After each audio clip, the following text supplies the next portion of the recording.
एक बेहतरीन गीतकार के रूप में हमारे भाई धीरज जी हैं। मैं चाहूंगा कि मां के चरणों में अपने शब्द को हम सभी की ओर से समर्पित करें। आप सभी की उस उपस्थिति को प्रणाम करता हूं। संतोष जी का आदेश हुआ मां की वंदना पढ़ने का। बिना किसी भूमिका से मां के चरणों में अपने कुछ शब्द रखता हूं। अगर आपको अच्छा लगे तो मुझे आशीर्वाद दें। रखता हूं। बिठा हृदय के मंच पर चरण कमल पखारती, बिठा हृदय के मंच पर चरण कमल पखार लूं, आत्मा से दिव्य ज्योति आरती उतार लूं। बिठा हृदय के मंच पर चरण कमल पखार लूं, आत्मा से दिव्य ज्योति आरती उतार लूं। नमामि मातु भारती शारदे सरस्वती, माल पर तिलक दिए मराल पर विराजती। हाँ, एक पाद पद्म श्वेत, एक पाद पद्म श्वेत दल सरोज पुंज में,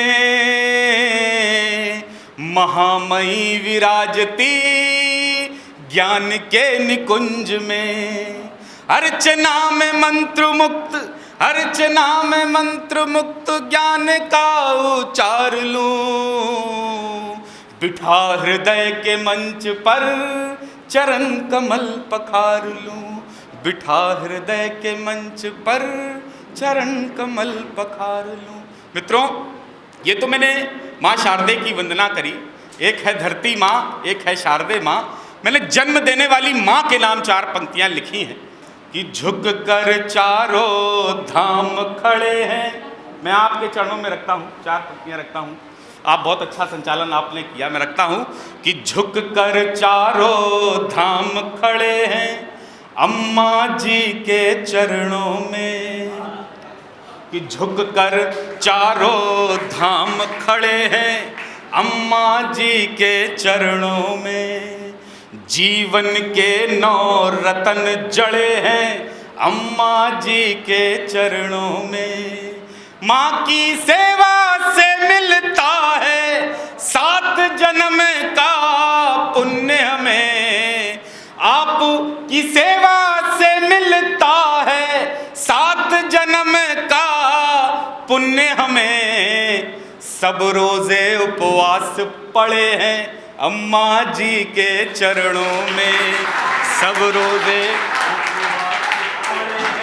अम्मा जी के चरणों में। और 4 पंक्तियाँ माँ के नाम और लिखी जिनकी माँ नहीं है। मैंने उनके लिए 4 पंक्तियाँ लिखी। मुझे नहीं मालूम कि जिनकी माँ जिनके पिता जीवित हैं, लेकिन मेरा व्यक्तिगत मत है कि जिनकी माँ जिनके पिता जीवित हैं वो दुनिया के सबसे धनाढ्य व्यक्ति हैं। मैं 4 पंक्तियाँ रखता हूँ कि जिंदगी जब उदास रहती है, ये मेरी माँ, ये वंदना है, ये मेरे लिए भी वंदना है कि जिंदगी जब उदास रहती है माँ को छूने की आस रहती है, माँ को छूने की आस रहती है। वो नहीं है मगर दुआ बनकर, वो नहीं है मगर दुआ बनकर माँ मेरे आस पास रहती है, माँ मेरे आस पास रहती। बहुत बहुत धन्यवाद। अभी अभी हमारे मध्य कार्यक्रम के मुख्य अतिथि माननीय श्री नरेंद्र शर्मा जी पधारे हैं। आप तिरंगा अगरबत्ती, जिससे सभी लोग परिचित हैं, मैनेजिंग डायरेक्टर हैं वहाँ के, और आपके लिए कहा जाता है कि आपकी पर्सनालिटी ऐसी है कि a down to earth person with full of energy. अभी अभी हमारे मध्य पधारे हैं। मैं इस कार्यक्रम के आयोजक MCD प्रोडक्शन, जिनके द्वारा उसके निदेशक से निवेदन करती हूँ कि माननीय मुख्य अतिथि महोदय जी का स्वागत करने की कृपा करें। माननीय मुख्य अतिथि महोदय जी।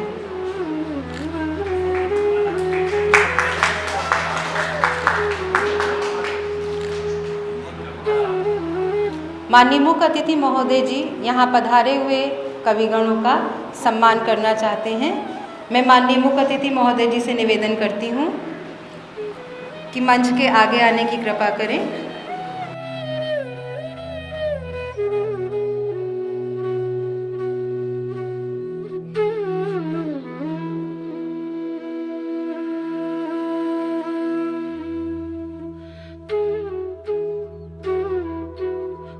आज अति पवित्र प्रांगण में यहाँ पर उपस्थित अपने सभी आदरणीय जनों का, भाई धीरज सिंह चंदन जी का, डॉक्टर मनोज जी का, आदरणीय कर्नल साहब का, विद्यालय प्रबंध समिति की बहन पांडे जी और आदरणीय त्रिपाठी जी और सभी जनों का सबसे पहले मैं हृदय से प्रणाम करता हूँ। मैं बोलने से ज़्यादा ये चाहता हूँ कि कविता और कला को अपने हृदय में बसें, क्योंकि वर्तमान जो कोविड का समय है, इस कोविड के समय में कविता जो है हमें सबसे बड़ी चीज़ सिखलाती है, वो हमें ह्यूमैनिटी सिखलाती है। अगर हमारी ह्यूमैनिटी अच्छी होगी तो हमारी कम्युनिटी से हम जुड़े रहेंगे, और जब हमारी ह्यूमैनिटी और कम्युनिटी अच्छी रहेगी तो हमारी ह्यूमैनिटी जो है वो सबसे ज़्यादा स्ट्रांग रहेगी। और वर्तमान में अगर हम केवल अपनी ह्यूमैनिटी स्ट्रांग करना चाहते हैं तो मेरा अपना मानना है कि बिना ह्यूमैनिटी के और बिना खुशबू भरी, कविता भरी, संगीत भरी, भजन भरी ऐसे जो समारोह हैं उनके बिना हम अपनी ह्यूमैनिटी को स्ट्रांग नहीं कर पाएंगे और कोरोना को नहीं भगा पाएंगे। तो मेरा आप सभी से विशेष आग्रह है कि हम अपने समाज को स्वस्थ, सुंदर और सुगंधित बनाए रखने के लिए हम कला, कविता, कलम के प्रति समर्पित भाव से श्रद्धा रख करके उनकी सेवा करें और उस खुशबू को सब मिल करके अनुभूत करें। जय हिंद, जय भारत। मैं बड़े प्यार के साथ एक ऐसे रचनाकार को, ऐसे कलाकार को जो कि देश को हंसाता आया है। सन 2008 से उसने न जाने कितने हास्य क्लब स्थापित किए, कितने लोगों को हंसाया है, वो आज हमारे बीच उपस्थित है। हम सभी के लिए बड़ी खुशी की बात है। मैं भाई को दो शब्दों से अपने बीच बुलाता हूँ। आपके सामने हम पेश करते हैं एक हास्य कवि बेहतरीन जो है गुदगुदाने की मशीन। आइए। मुझे यहाँ हंसने के लिए बुलाया गया है कि हंसाना है, और मैं आप लोगों को बता दूं मैं बहुत ज़्यादा कुछ कर भी नहीं पाता हूँ। मुझे जो आता है मैं वही आप लोगों को सुना सकता हूँ, क्योंकि मैं कुछ अलग नहीं कर पाता। मेरा एक मित्र था, वो हमेशा कहा करता था कि मैं कुछ अलग करना चाहता हूँ, अलग करना चाहता हूँ, मैं कुछ अलग करूँगा, अलग करना चाहता हूँ। लेकिन आज वो एक आटे की चक्की में काम कर रहा है और गेहूं से कंकड़ अलग कर रहा है। तो इसलिए मैं ऐसा कुछ अलग नहीं करूँगा, मुझे जो आता है मैं वही सुना सकता हूँ। एक बार जोरदार तालियां बजाएं तो मैं शुरू हो जाऊँ। यहाँ पर कुछ बच्चे भी हैं। तो जब मैं पढ़ाई किया करता था तो हमारे भी एक गुरु जी हुआ करते थे। मैं ये वाकया इसलिए आप लोगों को सुना रहा हूँ क्योंकि आजकल विज्ञापन का समय चल रहा है और लोग विज्ञापन की भाषा में बात करने लगे हैं। हमारे गुरुजी भी ऐसे बात करते थे। परीक्षा का समय आया, मैं उनके पास गया, घबराया हुआ था। सुनिएगा क्या वाकया हुआ कि हमने कहा गुरुजी एग्जाम आने है वाला, हमने कहा गुरुजी एग्जाम आने है वाला, वो बोले ये लो नोट्स टाटा स्काई वाला। हमने कहा गुरुजी एग्जाम आने है वाला, वो बोले ये लो नोट्स टाटा स्काई वाला। और मतलब जो हमने पूछा तो गुरुजी ये बोले, इसको लगा डाला तो लाइव झींगा लाला। तो इस तरह लोग विज्ञापन की भाषा में बात कर रहे हैं। तो मैंने एक शोध ये किया कि ये जो विज्ञापन की भाषा है, ये अगर लोग सब जगह प्रचार करना चाहती हैं, कंपनियां दीवारों में, तो अगर शादी के कार्ड पे विज्ञापन आने लगे तो एक कानपुर और कानपुर के आसपास का शादी का कार्ड कैसा छपेगा, जरा ध्यान सुनिएगा। एक ऐसा शादी का कार्ड जिसमें विज्ञापन छपे हुए हैं। तो कैसा कार्ड छपेगा, लिखा क्या है कि परमपिता परमात्मा की असीम अनुकंपा से हमारी सुपुत्री पूजा खरे। नीचे विज्ञापन, घड़ी डिटर्जेंट पहले इस्तेमाल करें फिर विश्वास करें। का विवाह छेदा लाल के पुत्र, लड़के का नाम लिखा है गुड्डू मेहरा। नीचे विज्ञापन, कुरकुरे टेढ़ा है पर मेरा।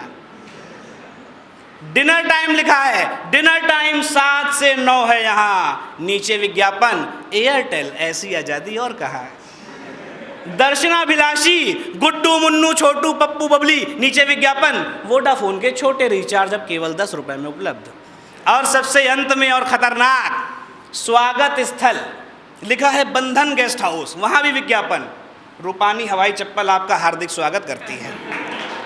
अगर आप लोग को अच्छा लग रहा है खुल के तालियां बजा सकते हैं। बहुत सारे लोगों ने मास्क लगाया हुआ है लेकिन हंसने में पाबंदी नहीं है। खैर, अभी हमने विज्ञापन की बात करी। हमारे एक हिंदुस्तान की एक बहुत बड़ी समस्या है बढ़ती हुई आबादी। आप सब लोग जानते होंगे पॉपुलेशन हमारी बहुत बढ़ गई है और हमारी पॉपुलेशन को लेके बहुत साल पहले हिंदुस्तान की सरकार ने एक नारा दिया था, हम दो हमारे दो। सबको पता है, लेकिन आबादी जो है वो केवल इंसानों की नहीं बढ़ रही है, आबादी जानवरों की बढ़ रही है। लेकिन जानवर इस बात को नहीं मानते कि हम दो हमारे दो। कुछ जानवर ऐसे हैं जो कहते हैं हम दो तो हमारे 9, कुछ कहते हैं हम दो तो हमारे 100। तो इसी बारे में मैंने एक कुत्ते का इंटरव्यू लिया। उसने थोड़ा झुंझलाते हुए उत्तर दिया। वो बोला, हमारी पूरी आबादी सड़क पे दिख जाती है इसीलिए ज़्यादा नजर आती है। किसी दिन अपनी भी नैया पार होगी, उस दिन कुत्तों की सरकार होगी। किसी दिन अपनी भी नैया पार होगी, उस दिन कुत्तों की सरकार होगी। तब हमारे बच्चे भी पढ़ने को जाया करेंगे और हम लोग पढ़ लिख जाएंगे तो परिवार नियोजन अपनाया करेंगे। तब हमारी कुतियां भी शॉपिंग को जाया करेंगी और लौटते समय हमारे साथ नॉनवेज खाया करेंगी। हमारे भी पिल्लों का नहाने का करेगा मन, हम भी नहाने के बाद लगाएंगे जॉनसन एंड जॉनसन। तब हम तुम लोगों की गुलामी नहीं किया करेंगे, हम भी तुम्हारी तरह बंगलों में रहा करेंगे। और कौन कहता है शेर जानवरों का राजा है, उस दिन कुत्तों का राज होगा और पूरी कुत्ता बिरादरी को कुत्ता होने पे नाज होगा। लेकिन ये व्यंग यहाँ नहीं खत्म हुआ। इतना कहकर वो कुत्ता चुप रह गया, लेकिन अंत में एक बहुत बड़ी बात कह गया। वो बोला कि हम तो कुत्ते हैं मगर तुम्हारे पास तो चिकित्सा है, शिक्षा है, हर तरह का ज्ञान पाने की आज़ादी है, फिर तुम लोगों की क्यों बढ़ रही आबादी है? हम तो कुत्ते हैं, तुम्हारे पास चिकित्सा है, शिक्षा है, हर तरह का ज्ञान पाने की आज़ादी है, तुम लोगों की क्यों बढ़ रही आबादी है? साधन कम हैं, फिर भी हर व्यक्ति अपना वंश बढ़ाने की सोच रहा है। अरे इसी आबादी के कारण आज आदमी आदमी को नोच रहा है। मगर अगर ये नहीं रुका तो यकीन जानो एक दिन इंसान कुत्ते से भी बदतर जिंदगी जिया करेंगे। और अभी लोग कुत्ते की मौत की मिसाल दे रहे हैं, फिर एक दिन लोग इंसान की मौत की मिसाल दिया करेंगे। जिस तरह से मोबाइल का जो संपर्क होता है वो सैटेलाइट से होता है, एक कवि का, कलाकार का संपर्क आप लोगों की तालियों से होता है, तो वो जोश हमको मिलता रहेगा। तो तालियां बिल्कुल बजती रहे। अच्छा, अभी चूंकि मैं कुत्तों की बात कर रहा था तो एक छोटी सी बात आप लोगों को बताना चाहेंगे, एक छोटा सा शोध, और कि आप लोगों को क्या पता है कि एक जो कुत्ता होता है यही एक ऐसा जानवर होता है जो सबसे पढ़ा लिखा होता है। पता है आपको? कुत्ता जो होता है, मनोज भैया, जो कुत्ता होता है वो हिंदी भी बोलता है और कुत्ता जो होता है वो इंग्लिश भी बोलता है। मतलब आप लोग जो है, शायद आप लोगों ने कभी गौर किया हो, तो क्यों मैं बता रहा हूँ जरा ध्यान से सुनिएगा। अच्छा, कुत्ता अंग्रेजी कब बोलता है? अब आप लोगों को याद आ जाएगा, अभी आप लोगों ने गौर किया हो ना किया हो। सोचिए, एक मोहल्ले में बहुत सारे कुत्ते हैं और वहाँ पर कोई नया कुत्ता आ जाए तो वो लोग जो पुराने वाले मोहल्ले कुत्ते हैं कैसे पूछते हैं?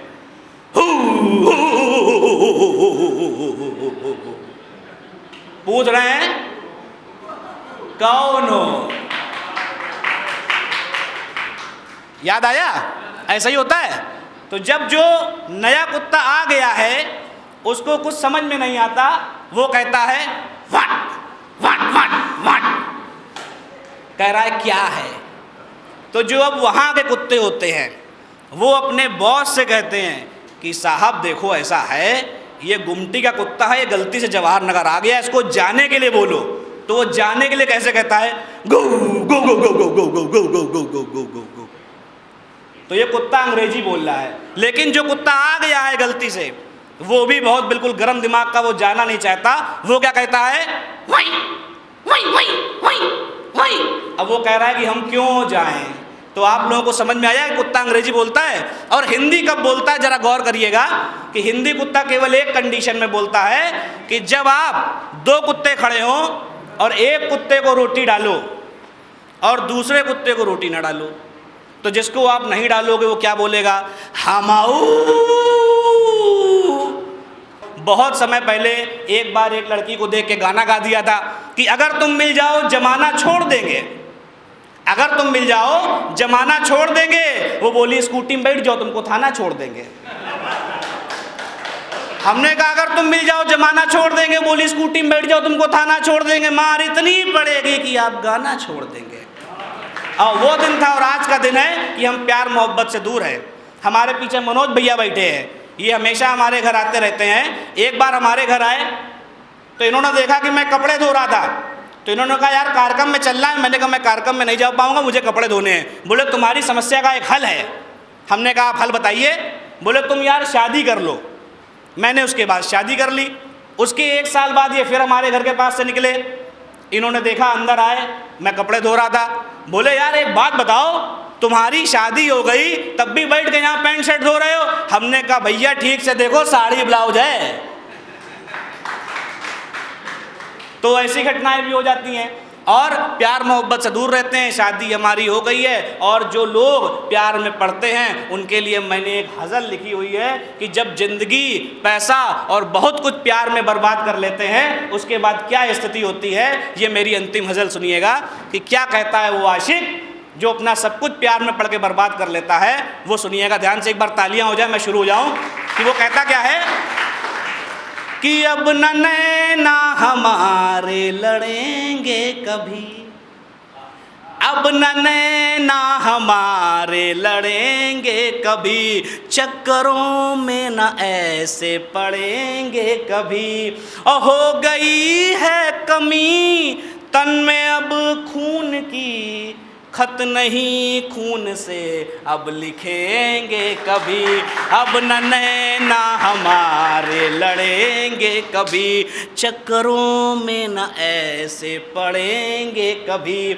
और जब क्या कह रहा है, एक शेर सुनिएगा इसका कि क्या कहता कि जान मैं ये गया जान लेता है इश्क, जान मैं ये गया जान लेता है इश्क, जान तुझको न अब हम कहेंगे कभी, अब न नैना हमारे लड़ेंगे कभी, चक्करों में न ऐसे पड़ेंगे कभी। और जब बहुत पैसा बर्बाद हो जाता है तब क्या हाल होता है, क्या शेर निकलता है कि खर्च कर कर के तुम पे भिखारी हुए, खर्च कर कर के तुम पे भिखारी हुए, अब नहीं प्यार में हम लुटेंगे कभी, अब न नैना हमारे लड़ेंगे कभी। और आशिकी का अंत कब होता है, जब आशिकी छोड़ी जाती है। कब छूटती है कि कर दी जब से पिटाई तेरे बाप ने, कर दी जब से पिटाई तेरे बाप ने, पास तेरे नहीं अब दिखेंगे कभी, अब न नैना हमारे लड़ेंगे कभी, चक्करों में न ऐसे पड़ेंगे कभी। और अपना स्थान लेने से पहले बस आप लोगों को, चूँकि ये ओंकारेश्वर विद्यालय है, हमारे साथ हमारे 2 ओज के कवि हैं, श्रेष्ठ कवि हैं। और ये लोग काम क्या करते हैं, मैंने आपसे कहा कि मैं श्रृंगार नहीं लिखता, मैं ओज नहीं लिखता, लेकिन एक बार गलती से 4 पंक्तियां लिख गई कि इन सभी चीज़ों के साथ, हंसने के साथ, क्यों माता भारती के गीत गाना जरूरी है, क्यों देशभक्ति गीत गाना जरूरी है, और कौन सा काम ये हमारे ओज कवि करते हैं, उस पर मैं अपनी 4 पंक्तियां देकर अपना स्थान लूँगा। कि वो पंक्तियां हैं कि जन्म लिया खेले कूदे पाया सब कुछ जहाँ, जन्म लिया खेले कूदे पाया सब कुछ जहाँ, कर्ज उस माटी का चुकाना भी तो चाहिए। जन्म लिया खेले कूदे पाया सब कुछ जहाँ, कर्ज उस माटी का चुकाना भी तो चाहिए। हिंद ही है सब कुछ, हिंद को ही माता माना, तो बेटे का जो फर्ज है निभाना भी तो चाहिए। और मातृ भक्ति पितृ भक्ति देव भक्ति जो जरूरी, भाव देश भक्ति का जगाना भी तो चाहिए। और जैसे जैसे सारा दिन प्रेम गीत तुम गाते, गीत माता भारती के गाना भी तो चाहिए, गीत माता भारती के गाना। हमारे बीच इस ओंकारेश्वर शिक्षा निकेतन के संस्थापक, इसके संचालक आदरणीय डॉक्टर अंगद सिंह जी उपस्थित हो गए हैं, उनका भी यहाँ पर स्वागत है। भाई मनोज गुप्ता जी हमारे बीच हैं, आइए उनका हम तालियों से स्वागत करें। मैं आपको भाई मनोज जी के बारे में कुछ बता दूं। न जाने कितने चैनल हैं जिन पर इन्होंने अपनी कविताएं पढ़ी हैं, जिन्होंने नीरज जैसे, बात कर रहा हूं गोपाल दास नीरज जी की, इतने बड़े बड़े कवियों के साथ जिन्होंने मंच साझे किए हैं, जिन्हें 2003 में तत्कालीन राज्यपाल द्वारा विधानसभा में सम्मानित किया जा चुका है। हमारे लिए बड़े गर्व की बात है, बड़े फक्र की बात है कि वो हमारे बीच उपस्थित हैं। उनका कद बहुत बड़ा है। आइए हम मनोज भाई को बड़े सम्मान के साथ 2 पंक्तियों से बुलाएं कि बदी को परखो मिलेगी नेकी, बदी को परखो मिलेगी नेकी, जो गम को समझो खुशी मिलेगी, और जहाँ जहाँ है घना अंधेरा वहीं वहीं रोशनी मिलेगी, जहाँ जहाँ है घना अंधेरा। मैं अपनी बात को प्रारंभ करता हूँ, माँ वाणी के लिए 4 पंक्तियाँ कहता हूँ।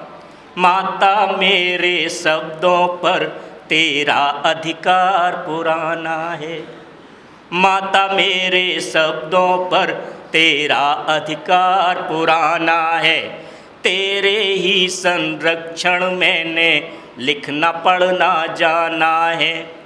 अक्षर अक्षर जोड़ जाड़ कर जो कुछ भी मैं लिख पाया, अक्षर अक्षर जोड़ जाड़ कर जो कुछ भी मैं लिख पाया, सब कुछ तेरा दिया हुआ माँ तेरा ताना बाना है, माता मेरे शब्दों पर तेरा अधिकार पुराना है। आज मैं विशेष कविता पढ़ने आया हूँ। आज मैं राम की आराधना करना चाहता हूँ, और हम चाहते हैं कि आप सभी मेरे साथ राममय हो जाएं।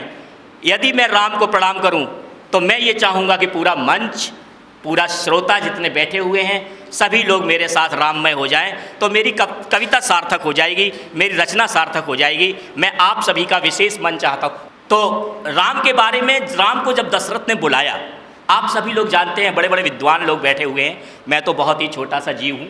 राम को जब दशरथ ने बुलाया और बोले कल तुम्हारा राज्याभिषेक है अपने महल में, तो राम ने कहा ठीक है, मेरा कल राज्याभिषेक है, मैं उपस्थित रहूँगा। कष्ट कैकेयी को नहीं हुआ। हम सब लोग कहते हैं कि कैकेयी को बहुत कष्ट हुआ, कष्ट कैकेयी को नहीं हुआ। स्वर्ग लोक में हाहाकार मच गई कि राम का कल राज्याभिषेक हो रहा है, ब्रह्मा विष्णु महेश सब परेशान। तो कहा कि ऐसा क्यों, इस व्यक्ति को तो जन कल्याण के लिए भेजा गया था, अगर ये राजा बन जाएंगे तो कैसे विश्व का कल्याण होगा। तो वहाँ से फिर संचालन हुआ, सरस्वती माँ, फिर टेलीपैथी शुरू हुई, कम्युनिकेशन स्किल डेवलप हुई, और बाद में क्या क्या हुआ आप सभी लोग परिचित हैं। तो फिर कैकेयी का दिमाग पलटा, क्या है वो सब पता है आपको। तो मैं अपनी राम की आराधना प्रारंभ करता हूँ कि तुम धर्म मेरे आस्था मेरी, तुम धर्म मेरे आस्था मेरी, तुम जीवों में सर्वोत्तम हो। मैं उस राम की बात करता हूँ जिसको बनने में हजारों वर्ष लगते हैं इंसान को।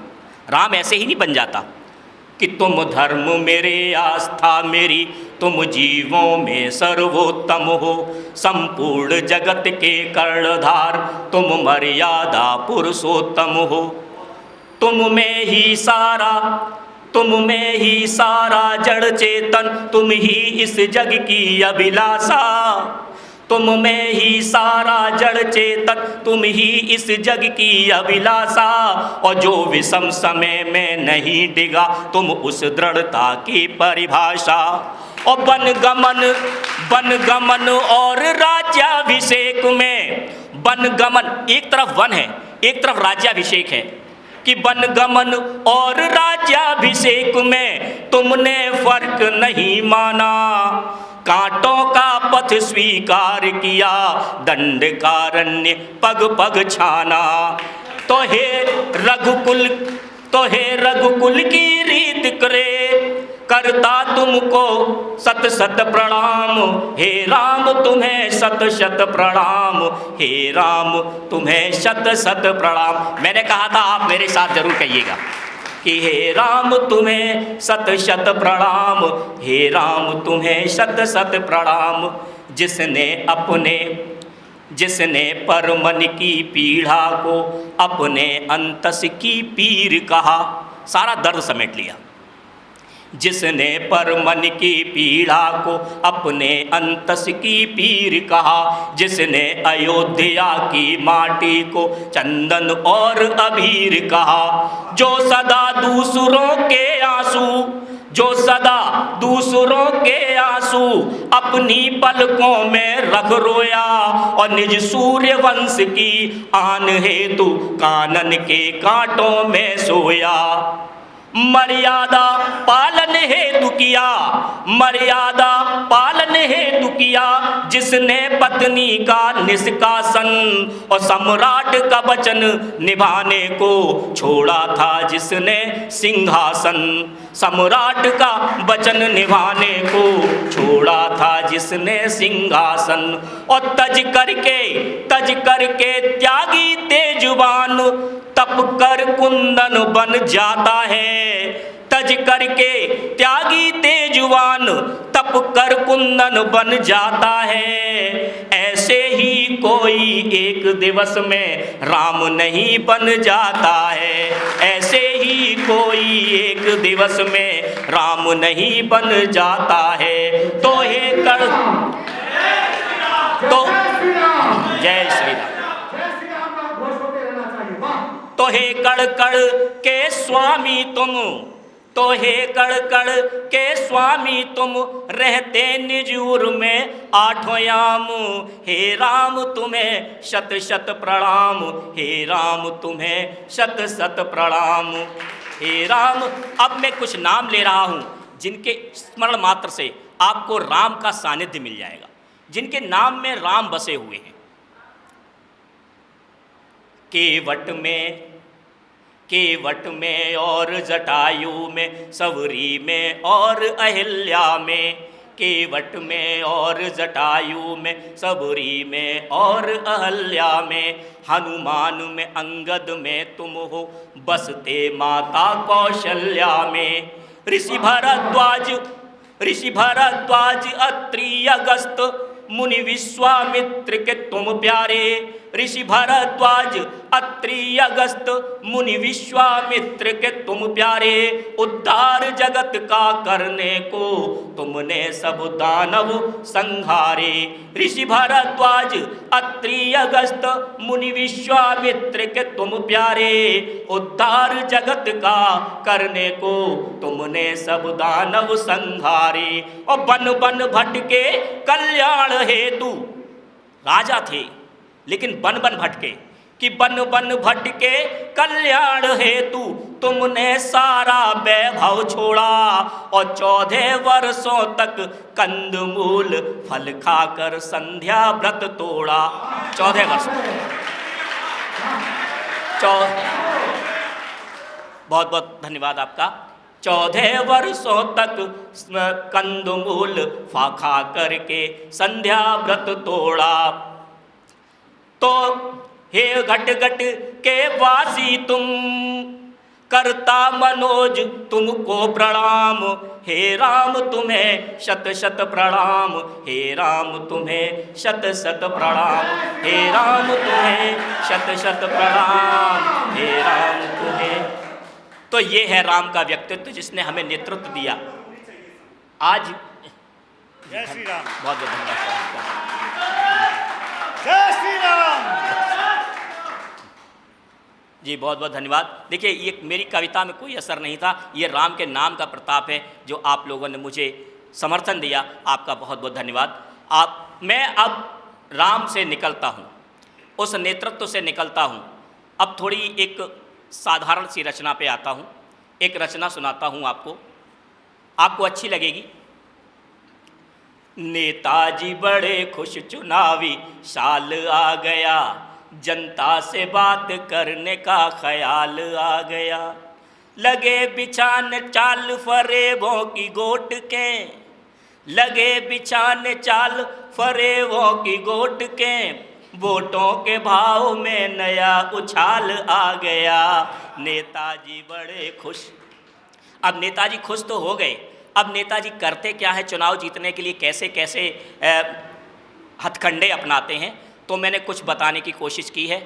चमचों को बुला करके नई टीम बनाई, चमचों को बुला करके नई टीम बनाई, शाम दाम दंड भेद नीति सिखाई। चमचों को बुला करके नई टीम बनाई, साम दाम दंड भेद नीति सिखाई। सलाह दी इंसानों को आपस में लड़ाओ, ये नेताओं के हथकंडे होते हैं। सलाह दी इंसानों को आपस में लड़ाओ, फिरका परस्ती वाला दांव इन पे चलाओ। बेबात हल्ला गुल्ला और मुद्दे उछालो, जो दूर रहें उनको भी चंगुल में फंसा लो। गाँव में जाओ वर्गों में दो फांट करा दो, धरना जुलूस दे के बंदर बांट करा दो। कोई भी विरोधी उठा न पाए फायदा, कोई भी विरोधी उठा न पाए फायदा। छल कपट ड्रामेबाजी का फैला दो रायता, आखिर विधायकी का फिर सवाल आ गया। नेताजी बड़े खुश, चुनावी साल आ गया। नेताजी बड़े खुश, चुनावी साल आ गया।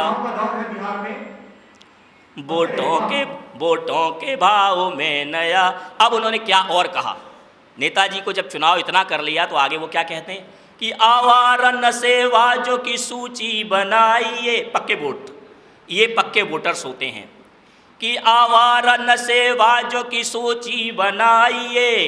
कैसे भी हो चाहे हो जो भी उनको अपने साथ लाइए। जब रात काली हो तो इन्हें खूब पिलाओ, जब रात काली हो तो इन्हें खूब पिलाओ। हर मीटिंग में हर रोज फिर इनको बुलाओ। रंगबाजी वाला टाइट भोकाल आग, कानपुर का वर्ड है ये भोकाल। रंगबाजी वाला टाइट भोकाल आ गया। नेताजी बड़े खुश। अब नेताजी का घमंड बोल रहा है। अब नेताजी जब जीत जा रहे हैं तो नेताजी का घमंड कैसे बोलता है, तो घमंड में पंक्तियां मैं सुनाता हूँ, अपनी बात को ख़त्म करता हूँ कि जब जीत जाएंगे तो 5 साल हमारे। भाई थोड़ी सी मेहनत कर लो कि जब जीत जाएंगे तो 5 साल हमारे। सारे ही बेसहारा होंगे मेरे सहारे।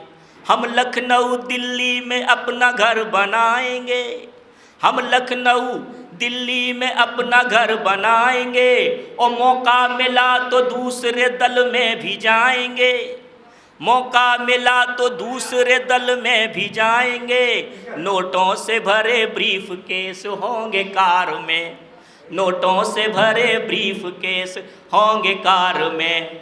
हम मंत्री बनेंगे जीती सरकार में। यही तो होता है, हम मंत्री बनेंगे जीती सरकार में। इसलिए ये चुनाव आन बान शान है। जीतेंगे हम तो फिर मेरा भारत महान है। जीतेंगे तभी तो मेरा भारत महान है। लड़ने चुनाव को मनोज अग्रवाल आ गया। नेताजी बड़े खुश, चुनावी साल। हमारे बीच डॉक्टर अनुपम जैन जी आ गई हैं, मैं उनका बहुत बहुत स्वागत करता हूँ। नमस्कार।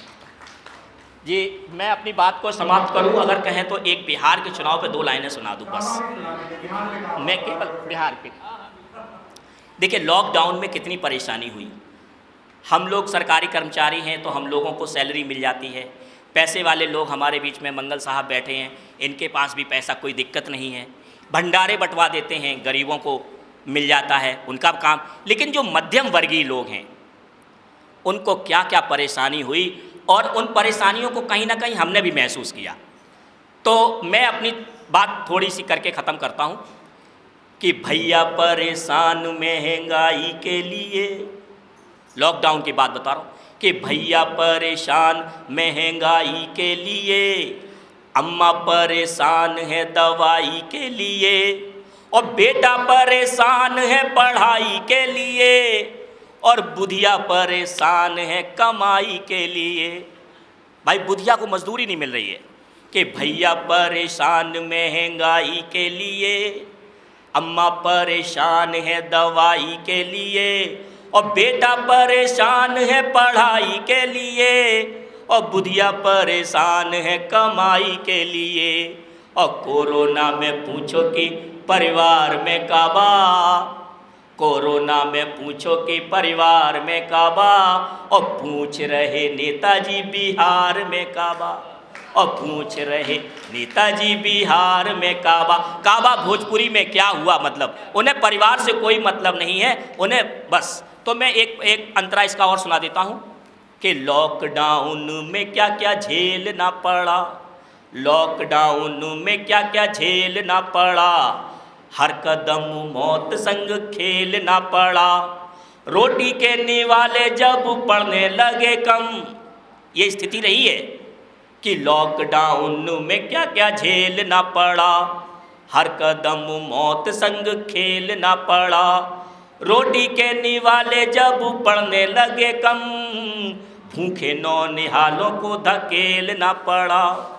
टीन कनस्तर सब खाली हो गए, टीन कनस्तर सब खाली हो गए, आटा गीला हाल कंगाली हो गए, और धीरे धीरे जेब भी सिकुड़ने लगी, हम फटे हाल मवाली हो गए। और पूछा नहीं ब्याज और उधार में काबा, पूछा नहीं ब्याज और उधार में काबा, आधी अधूरी मिली पगार में काबा। पूछा नहीं ब्याज और उधार में काबा, आधी अधूरी मिली पगार में काबा। अब पूछा नहीं ब्याज और उधार में काबा, आधी अधूरी मिली पगार में काबा। पूछ रहे नेताजी बिहार में काबा।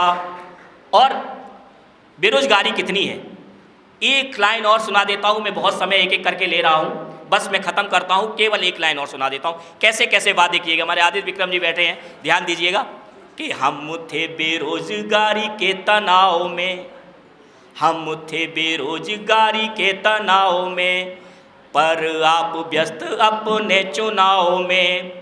हम थे बेरोजगारी के तनाव में, पर आप व्यस्त अपने चुनाव में। और 5 साल बाद आके कह रहे हैं, डाल कर देंगे घी तुम्हें पुलाव में, डाल कर देंगे घी तुम्हें पुलाव में। और क्या कह रहे हैं भैया धीरज सिखा, देखना सुनना है। 4 लाइनें तुम लोगों के लिए कह रहा हूँ कि कैसे कैसे वादे हुए हैं कि हम बेरोजगार, हम अपने तनाव में, पर आप व्यस्त अपने चुनाव में, पर आप व्यस्त अपने चुनाव में। और 5 साल बाद आके कह रहे हैं, डाल कर देंगे घी तुम्हें पुलाव में, और मीठा देंगे और नमकीन भी फ्री, मीठा देंगे और नमकीन भी फ्री, और देखने को सपने हसीन भी फ्री। और बस इस बार वोट जिता दीजिए, देंगे कोरोना की वैक्सीन भी फ्री, देंगे कोरोना की वैक्सीन भी फ्री। और पूछा नहीं उजड़े व्यापार में काबा, पूछा नहीं उजड़े व्यापार में काबा, और छूटी हुई राशन की कतार में काबा, और पूछा नहीं उजड़े व्यापार में काबा, लंबी लंबी राशन की कतार में काबा, और पूछ रहे नेताजी बिहार में काबा, पूछ रहे नेताजी बिहार में काबा। एक वेदना है मेरे मन की, और मंचों पे जब जाता हूँ तो ये वेदना मैं अपने साथी हमारे सामने बैठे हुए आदरणीय सुनील मंगल जी, मैं इनको समर्पित कर देता हूँ। मेरे हालात पे हंसते हैं ज़माने वाले, मेरे हालात पे हंसते हैं ज़माने वाले, मेरे हालात पे हंसते हैं ज़माने वाले, तू उसी भीड़ में अपना भी नाम लिखवा ले, मेरे हालात पे हंसते हैं। मैं इसका एक ऐसा शेर पढ़ता हूँ जिसको लिखने में मैंने अपना सारा जितना मुझे आता है मैंने लगा लिया कि बड़ी हसरत थी दौड़ करके आसमां छू लूं, बड़ी हसरत थी दौड़ करके आसमां छू लूं, बड़ी हसरत थी दौड़ करके आसमां छू लूं, पाँव किस्मत में न थे दौड़ लगाने वाले, मेरे हालात पे हंसते हैं ज़माने वाले। और मैं अपने मित्रों को समर्पित करता हूँ एक लाइन, बबलू भैया बैठे हैं, मैं देता हूँ कि हर एक युग में सुदामा को न मिलता कृष्णा, हर एक युग में सुदामा को न मिलता कृष्णा, हर एक युग में सुदामा को न मिलता कृष्णा, मिले गरीबी का मजाक उड़ाने वाले, मिले गरीबी का मजाक उड़ाने वाले। और एक लाइन मीना जी के लिए पढ़ देता हूँ, चेतन भैया के लिए पढ़ देता हूँ, एक पंक्ति ध्यान दीजिएगा कि तेरी मेहमान नवाजी के हम हुए कायल, चेतन जी, चेतन भैया को, कि तेरी मेहमान नवाजी के हम हुए कायल, तेरी मेहमान नवाजी के हम हुए कायल, तुझे बरकत मिले पलकों पे बिठाने वाले। बहुत बहुत धन्यवाद। मैं बहन शिखा जी को बड़े सम्मान के साथ चंद पंक्तियां निवेदित करके यहाँ पर आमंत्रित करता हूँ कि यह अरण्य झुरमुट जो काटे, यह अरण्य झुरमुट जो काटे अपनी राह बना ले, यह अरण्य झुरमुट जो काटे अपनी राह बना ले, कृतदास यह नहीं किसी का जो चाहे अपना ले, और जीवन उनका नहीं युधिष्ठिर, जीवन उनका नहीं युधिष्ठिर जो उससे डरते हैं, यह उनका जो चरण रोप निर्भय होकर लड़ते हैं, यह उनका जो चरण रोप निर्भय होकर लड़ते हैं। एक ऐसी कवियत्री जो हम सभी को निर्भय होकर अपने जीवन को आगे जीना सिखाती है। आइए शिखा जी का तालियों के साथ इस्तकबाल करते हैं। मैं भोले बाबा के नाम की 4 पंक्तियां पढ़ना चाहती हूँ और उनसे ये अनुरोध करना चाहती हूँ कि हे प्रभु, हे नीलकंठ, जिस तरह से समुद्र मंथन के समय आपने हलाहल विष को कंठ में धारण करके इस संपूर्ण सृष्टि को उस विष से निजात दिलाई थी, तो हे प्रभु आज पुनः आपके उसी नीलकंठ अवतार की आवश्यकता आन पड़ी है। तो आपके उस नीलकंठ अवतार का आवाहन करते हुए मैं 4 पंक्तियाँ मेरे भोले बाबा के नाम की पढ़ती हूँ। आप सभी का आशीष मिले, आप सभी का स्नेह मिले। 4 पंक्तियाँ रखती हूँ। कैलाश कंद राके कण कण में विराज रहे, वृषराज नंदी को बनाया द्वारपाल है, और दुख से विमुख करे सुख को सम्मुख करे, बने नील कंठ और चक्षु लाल लाल है, और काल के कपाल में कृपाल दृष्टि डाल कर वक्ष पर शोभती निहाल मुंड माल है, वक्ष पर शोभती निहाल मुंड माल है, और गंग की तरंग शीश भस्म अंग अंग धरे, गंग की तरंग गंग की तरंग शीश भस्म अंग अंग धरे, धारते भुजंग वो अनंग महाकाल है। हर हर महादेव। पुनः 4 पंक्तियां, धन्यवाद, पुनः 4 पंक्तियां महादेव के नाम की पढ़ती हूँ। डमरू का नाद लिए मेरा हर एक शब्द यति गति लय सब इसके प्रमाण हैं, और रावण की चंद्रहास जिनको प्रणाम करे, भक्त जो अनन्य धन्य राम जी के बाण हैं, और शौर्य में अनंत गौर कंत विश्वहंत संत पूजता उन्हें जो उसको प्राप्त निर्वाण है, पूजता उन्हें जो उसको प्राप्त निर्वाण है, और श्वास में बसे जो प्राण शिव शिव बोल रहे, श्वास में बसे जो श्वास में बसे जो प्राण शिव शिव बोल रहे, रोम रोम शिव शिव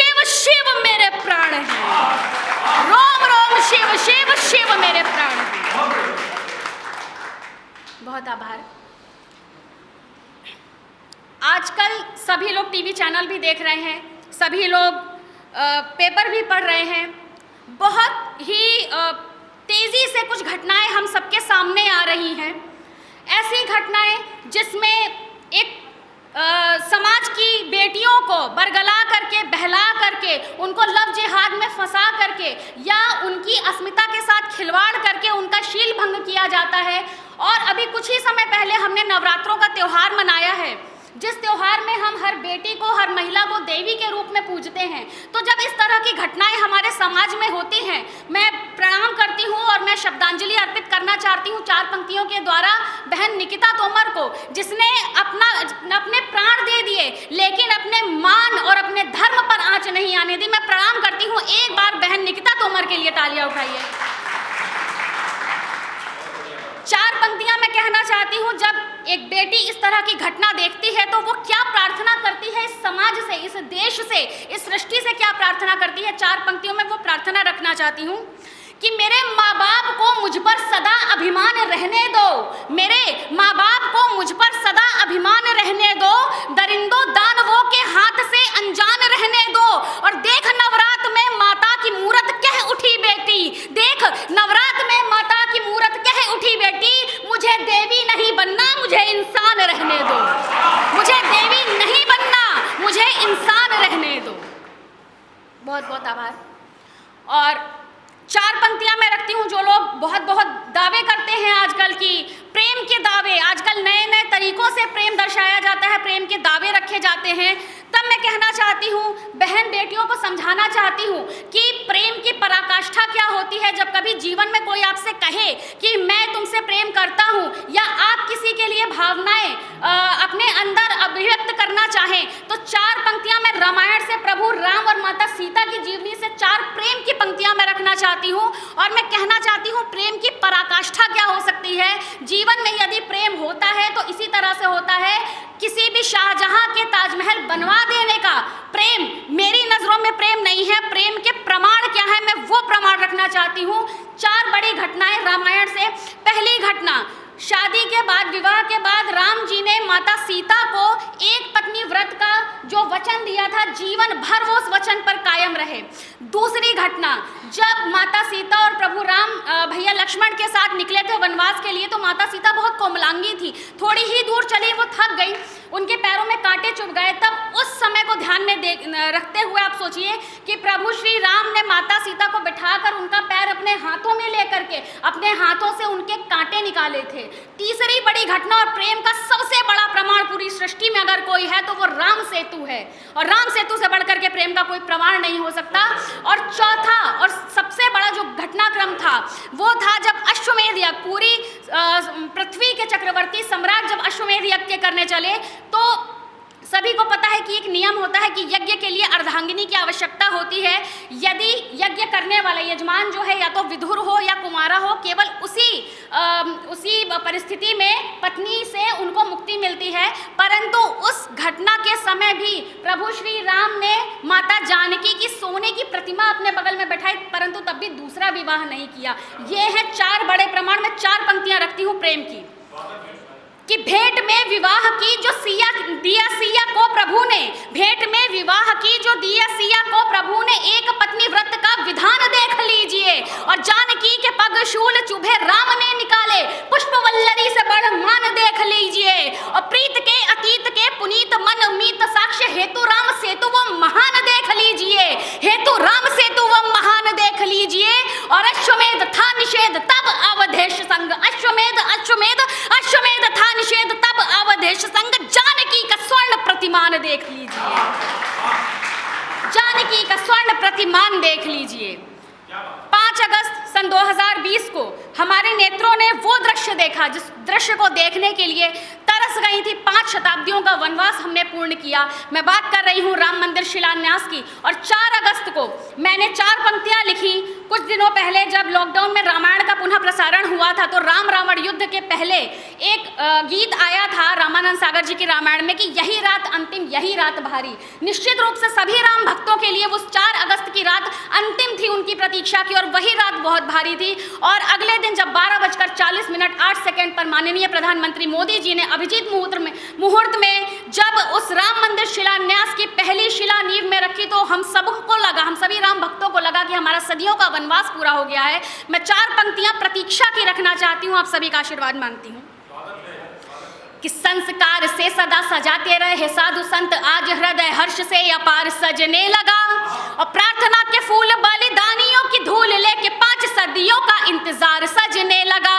और कटवन वास देखो आया मधुमास देखो झूम के अवध वाला द्वार सजने लगा। कटवन वास देखो आया मधुमास देखो झूम के अवध वाला द्वार सजने लगा। और दीप तो जलाओ जरा, खुशियां मनाओ जरा, आँखियां उठाओ जरा, थोड़ा मुस्कुराओ जरा, देखो जरा राम दरबार सजने लगा। जय जय श्री राम। मुझे ऐसा लगता है कि यदि 5 अगस्त को मैंने जो 4 धन्यवाद और आभार की पंक्तियां लिखी हैं, मुझे लगता है कि यदि मैंने अपना धन्यवाद जो इस राम मंदिर के आंदोलन को, जिन्होंने आंदोलन की शक्ल दी, जिन्होंने इस आंदोलन के स्वर को और मुखर और प्रखर किया, यदि मैं धन्यवाद उनको ना दूं, यदि मैं आभार प्रकट ना करूं, तो मुझे लगता है कि राम मंदिर की खुशी कहीं ना कहीं हम सभी की अधूरी रह जाएगी। मैं धन्यवाद की 4 पंक्तियां पढ़ना चाहती हूँ। साध्वी रितंभरा हो, सिंघल तोगड़िया हो, नमन ये सभी बेशुमार किए जाएंगे। और आडवाणी मुरली कल्याण सिंह है, प्रणम में स्मरण विनय कटियार किए जाएंगे। और वाजपेयी डालमिया उमा ने भी युद्ध की, आकार सेवकों को भी आभार किए जाएंगे। वाजपेयी डालमिया उमा ने भी युद्ध की, आकार सेवकों को भी आभार किए जाएंगे। और मंदिर का स्वप्न जो साकार हुआ है तो याद, मंदिर का स्वप्न जो साकार हुआ है तो याद, बंधु वो कोठारी बार बार किए जाएंगे। मंदिर का स्वप्न जो साकार हुआ है तो याद, बंधु वो कोठारी बार बार किए जाएंगे। आभार। और अब एक ऐसी रचना रखती हूँ आप सबके समक्ष जिसने मुझे विवश कर दिया मैं उस रचना को लिखूं। उस रचना को लिखने के लिए विवश मैं इसलिए हुई क्योंकि मेरे लिए मेरा देश सर्वोपरि है, मेरा देश मेरे ईश्वर के समान है। परंतु मेरे देश की आराधना करना, मेरे ईश्वर की आराधना जिसने मुझे करना सिखाया वो है मेरा धर्म, मेरा हिंदू धर्म, मेरा सनातन धर्म। तो आज अपने हिंदू धर्म के नाम में कुछ पंक्तियां रखना चाहती हूँ। आप सभी ने दोहा सुना होगा कि गुरु गोविंद दो खड़े काके लागू पाए, और बलिहारी गुरु आपने गोविंद दियो बताए। इस दोहे को कहने का आशय मेरा यही है कि यहाँ पर मेरे गोविंद यानी मेरे इष्ट मेरा देश है, परंतु मेरे गुरु, जिस गुरु ने मुझे आराधना करना सिखाया मेरे देश की, वो है मेरा सनातन धर्म। सनातन धर्म के नाम की कुछ पंक्तियां रखती हूँ, आप सभी का आशीर्वाद मांगती हूँ, आप सभी का स्नेह मांगती हूँ। कि सृष्टि के प्रारंभ से है ये धर्म उसी का हिस्सा है, चिरकाल से प्रचलित होने वाला ये वो गर्वित किस्सा है।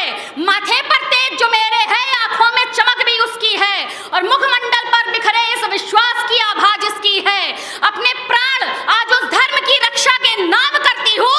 हाँ, मैं हिंदू हूँ और हिंदुत्व पर अभिमान करती हूँ।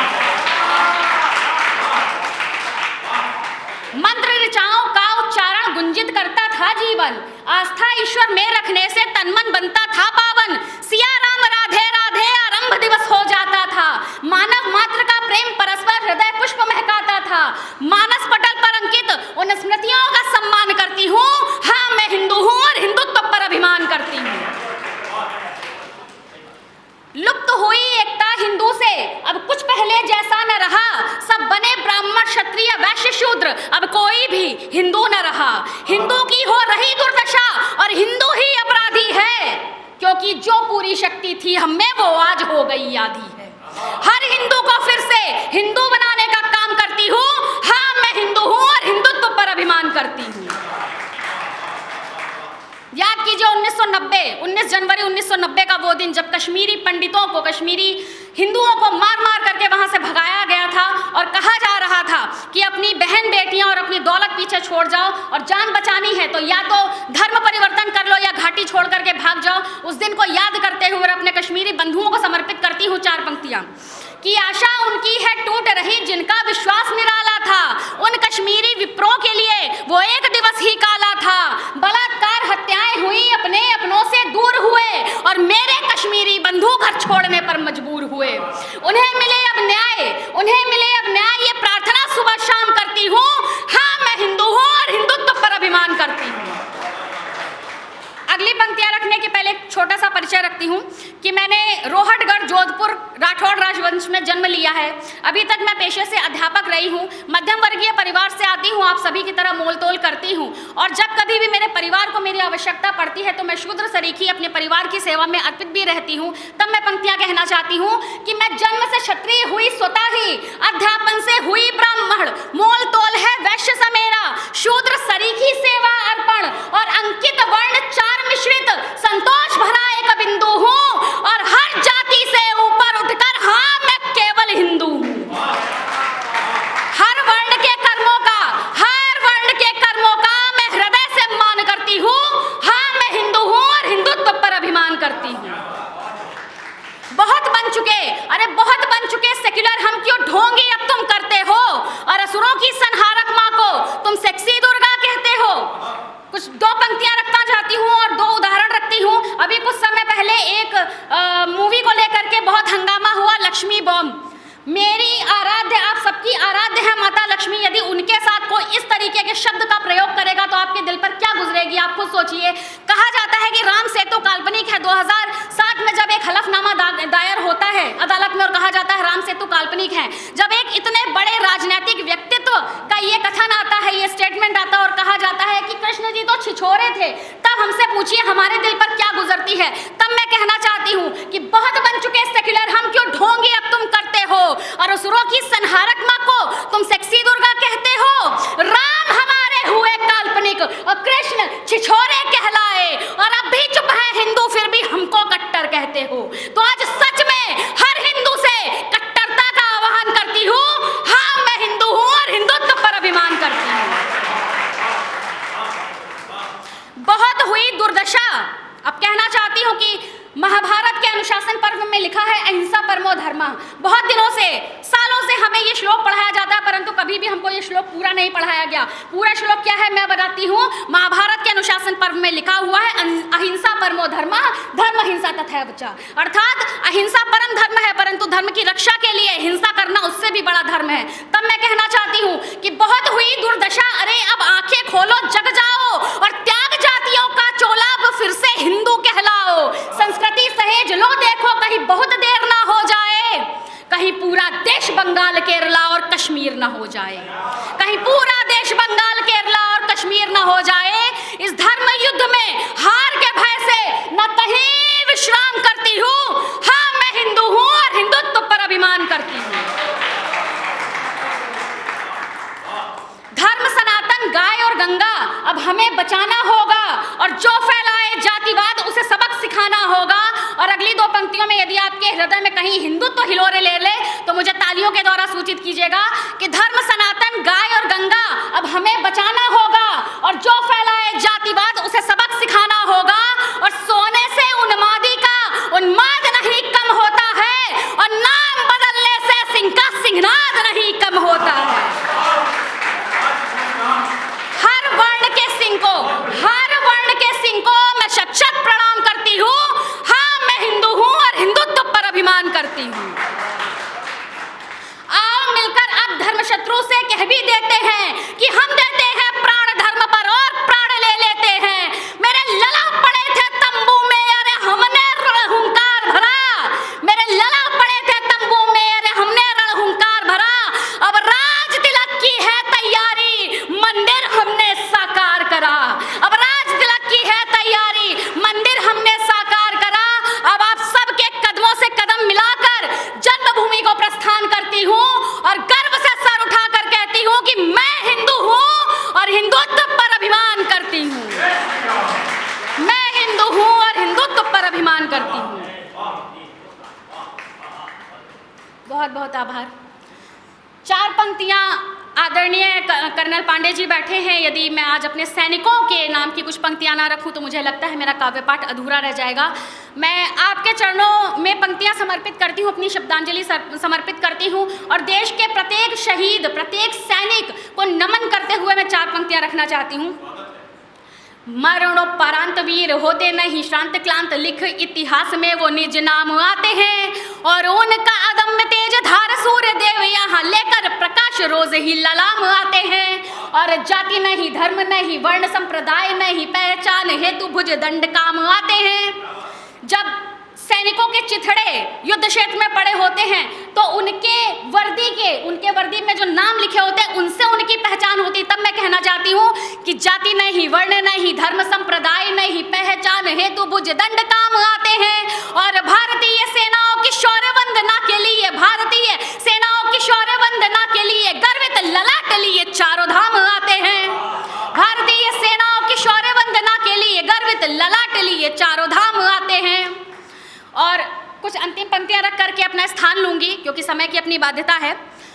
याद कीजिए महाभारत का वो दृश्य जब श्री कृष्ण जी जाते हैं धृतराष्ट्र की सभा में और दुर्योधन से प्रार्थना करते हैं कि पांडवों को 5 गांव दे दो, 5 गांव दे दो, वो अपना काम चला लेंगे, मैं पांडवों को मना लूंगा।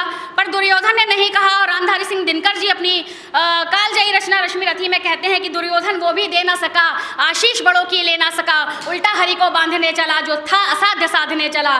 तब मैं यही बात कहना चाहती हूँ कि जब हमारे साधु संत कह रहे थे कि हमें केवल अयोध्या, काशी और मथुरा दे दो, हम अपने 40,000 मंदिर भूल जाएंगे, तब समझ में नहीं आया। आज हमने पूरे हक से, पूरे सबूतों के दम पर माननीय सर्वोच्च न्यायालय के निर्णय के अनुसार राम जन्मभूमि हासिल करी है। अभी मथुरा के सीनियर जज सिविल डिवीजन में दावा दायर हुआ है श्री कृष्ण विराजमान का और मुझे पूरा विश्वास है यदि हम सच्चे हैं तो ये निर्णय भी हमारे पक्ष में होगा, काशी भी हमारी होगी, मथुरा भी हमारी होगी। तब मैं कहना चाहती हूँ कुछ पंक्तियाँ कि सत्य सनातन अब भगवा सबकी रग रग में घोलेगा और धर्म रक्षकों के भुजदंडों का शोणित फिर खोलेगा, धर्म रक्षकों के भुजदंडों का शोणित फिर खोलेगा। और है कांधे मजबूत हमारे बजरंगी बन करके अब बच्चा बच्चा शास्त्र और शस्त्रों का बोझा ढोलेगा और उत्तर से दक्षिण और पूरब से पश्चिम ले डाला प्रण, धर्म युद्ध में कृष्ण सारथी पार्थ संग अब होलेगा। और जाग सनातन देश और प्राणों की रक्षा की खातिर जीवित बचा रहा तो कल भी चैन की निद्रा सो लेगा। और 5 जन ने हुंकार उठा है कुरुक्षेत्र में, देखो महादेव का डमरू भी डम डम डम डम डम डोलेगा। और मुरलीधर की मुरली के स्वर मधुर सुने हैं हम सब ने, अब चक्र सुदर्शन संयम की सब सीमाओं को तोलेगा। और हुई अयोध्या राममय, अब है प्रतीक्षा उस दिन की जब मथुरा राधे कृष्णा और काशी भी बम बम बोलेगा, जब मथुरा राधे कृष्णा और काशी भी बम बम बोलेगा। हर हर महादेव, राधे कृष्णा, बोल बाके बिहारी लाल की जय। जय हिंद, वंदे मातरम, भारत माता की जय। धीरज सिंह चंदन जो कि देश का एक बेहतरीन गीतकार है, हमारे लिए बड़े फ़ख्र की बात है कि वो हमारे बीच उपस्थित है, जो हम सभी के हृदय को आंदोलित करना जानता है, हम सभी के हृदय को तारों को झंकृत करना जानता है। आइए तालियों के साथ हम स्वागत करें भाई चंदन। मैं रखता हूँ 4 पंक्तियाँ। बाबूजी आपको प्रणाम करता हूँ, आपके सम्मान में 4 पंक्तियाँ रखता हूँ। कि राममय वातावरण शुभ अवध दीपक दर्शनम। क्या हुआ पिछले दिनों, सुनिए। कि राममय वातावरण शुभ अवध दीपक दर्शनम, भूमि पूजन धर्म ध्वज संवेद वंदे मातरम, भूमि पूजन धर्म ध्वज संवेद वंदे मातरम। राम राज्य में आगमन अब भूत जन जन शोभनम, राम राज्य में आगमन अब भूत जन जन शोभनम। शुभ घड़ी शुभ मंगलम, शुभ चेतना शुभ भारतम, शुभ घड़ी शुभ मंगलम शुभ भारतम। बहुत बहुत धन्यवाद। ये मैंने 4 पंक्ति। अब मैं अपने आपके कोर्स में आता हूँ। मैं मोहब्बत का कवि हूँ, प्यार का कवि हूँ। जब आपस में लड़ाइयाँ बढ़ने लगे तो प्यार मेरे हृदय से निकलता है और आपके हृदय तक पहुंचता है, आपके दिल तक पहुंचता है। अगर कहीं ये मेरी पंक्तियां, मेरे गीत आपके आसपास से गुजरें तो मुझे आशीर्वाद दीजिएगा, मुझे प्यार दीजिएगा। जितने लोग भूतपूर्व नौजवान हैं वो सुने लेकिन इसको अमल ना करें, क्योंकि अमल करेंगे तो आपको दिक्कत भी हो सकती है। और मेरे नौजवान साथी यहाँ पर चाहे लड़के हों चाहे लड़कियां हों, अगर मेरी पंक्तियां आपको शाश्वत पंक्तियां लगे, मेरे बड़े कवि कहते हैं कि प्रेम ऐसा लिखो कि बेटा पिता के साथ सुन सके और बेटी माँ के साथ सुन सके। मैंने लिखने की कोशिश की है, अगर मैंने अच्छा लिखा हो तो मुझे आशीर्वाद दीजिए। यहाँ पर जितनी माएँ बैठी मैं उनके प्रणाम करता हूँ। रखता हूँ 4 पंक्तियाँ अपने परिचय की। अब तुम्हारा रस हटाना तो पड़ेगा मुझे कुछ ना कुछ। मैं रखता हूँ, मैं श्रृंगार, इस समय मैं प्यार के माहौल में हूँ, मैं प्यार मोहब्बत आपके बीच में बिखेरना चाहता हूँ। 4 पंक्तियाँ रखता हूँ अपने परिचय की कि धीरज सिंह चंदन ने श्रृंगार लिखना शुरू क्यों किया, धीरज सिंह चंदन ने प्यार लिखना शुरू क्यों किया। 4 पंक्तियाँ रखता हूँ कि अगर 2 हाथ ना जुड़ते तो अभिनंदन कहाँ होता, अगर 2 हाथ ना जुड़ते तो अभिनंदन कहाँ होता, अगर ये सर नहीं झुकता तो फिर वंदन कहाँ होता। तेरी आंखें, तेरी बातें, तेरी जुल्फें, तेरी यादें, तेरी आंखें, तेरी बातें, तेरी जुल्फें, तेरी यादें, अगर ये सब नहीं होते तो फिर चंदन कहाँ होता, अगर ये सब नहीं होते तो फिर चंदन कहाँ होता। बहुत बहुत धन्यवाद कि आपने मेरी 4 पंक्तियां सराही। मैं 4 पंक्तियां और रखना चाहता हूं कि इस लॉकडाउन में, अमित जी सुनिए, इस लॉकडाउन में हमारे प्रेमी जोड़ों के बीच में क्या हुआ, क्या क्या गुजरा उनके ऊपर। मैं 4 पंक्तियां प्रतीकों से रखता हूं कि अगर मैंने अच्छी बात कही हो तो आपका भरपूर सहयोग मिले। थोड़ी देर के लिए सीमाएं भूल जाइए कि आपके गुरु यहाँ पर बैठे, थोड़ी देर के लिए, जब तक आप मुझे सुन रहे हैं। मैं भी विद्या मंदिर का, मैंने शिशु से द्वादश तक सरस्वती विद्या मंदिर इंटर कॉलेज गोविंद नगर में शिक्षा ग्रहण की है। मैं भी विद्या मंदिर का स्टूडेंट हूँ। आज मुझे बहुत अच्छा लग रहा है कि इस विद्या के मंदिर में बैठ के मैं यहाँ पर कविता पढ़ रहा हूँ, बहुत अच्छा लग रहा है। मैं 4 पंक्तियाँ रखता हूँ कि इन दिनों क्या हुआ। मैं रखता हूँ कि लगा है आज घर पहरा तो ख्वाबों में चले आओ, लगा है आज घर पहरा तो ख्वाबों में चले आओ, हमारा घर बगीचा है गुलाबों में चले आओ, हमारा घर बगीचा है गुलाबों में चले आओ। सवालों के जवाबों में, जवाबों के सवालों में, सवालों के जवाबों में, जवाबों के सवालों में, तुझे मैं चैन से पढ़ लूं किताबों में चले आओ, तुझे मैं चैन से पढ़ लूं किताबों में चले आओ। बहुत मैं 4 पंक्तियां और रखता हूं, मैं 4 पंक्तियां और रखता हूं और मैं चाहता हूं कि आप लोग भरपूर तालियां बजाएं। आपको अच्छी पंक्तियां लग रही हो तो 4 पंक्तियां और सुनिए। इसी अब मैंने 2 मुक्तक अपने पुराने पढ़े थे। अब मैं जो भी सुनाऊंगा वो किसी भी चैनल में, किसी भी यूट्यूब में आपको नहीं मिलेगा। अब मैं नया पढ़ना चाहता हूँ, बिल्कुल नया पढ़ना चाहता हूँ, रखता हूँ बिल्कुल। कि जो है अरमान हम में बस वही अरमान तुम में है, जो है अरमान हम में बस वही अरमान तुम में है, तुम्हारा ध्यान हम में है हमारा ध्यान तुम में है, तुम्हारा ध्यान हम में है हमारा ध्यान तुम में है। नहीं कुछ बोल पाती हो मगर सब जानती हो तुम, नहीं कुछ बोल पाती हो मगर सब जानती हो तुम, तुम्हारी जान हम में है हमारी जान तुम में है, तुम्हारी जान हम में है हमारी जान तुम में है। और 4 पंक्तियां और कि सितम कितने भी कर लो तुम लड़कों, तुम्हारी पैरवी कर रहा हूं, तुम्हारी तालियां बड़ी कमजोर दिखाई दे रही हैं। जितने और मैं 4 पंक्तियां नहीं मैं 4 पंक्तियां रखता हूं, तुम्हारी पैरवी करता हूं, अगर पंक्तियां अच्छी लगे तो तालियों से मुझे बताना। रखता हूं कि सितम कितने भी कर लो तुम, न तुमसे कुछ कहेंगे हम। सितम कितने भी कर लो तुम। प्रधानाचार्य यहाँ पे बैठी हैं, प्रधानाचार्य जी कहाँ चले गए? मैं आपके बच्चों को बिगाड़ नहीं रहा हूँ बिल्कुल, मैं प्यार की कुछ बातें उनके बीच में रख रहा हूँ, आप मत सोचिएगा, मैं भी अध्यापक हूँ, मैं पंक्तियाँ रखता हूँ कि सितम कितने भी कर लो तुम, न तुमसे कुछ कहेंगे हम। तुम्हारी बेरुखी पर आंसुओं के संग बहेंगे हम। तुम्हारी बेरुखी पर आंसुओं के संग बहेंगे हम। तुम्हारे जिक्र में दिल में जहन में हम भले ना हो। तुम्हारे जिक्र में दिल में जहन में हम भले ना हो। तुम्हारे थे तुम्हारे हैं, तुम्हारे ही रहेंगे हम।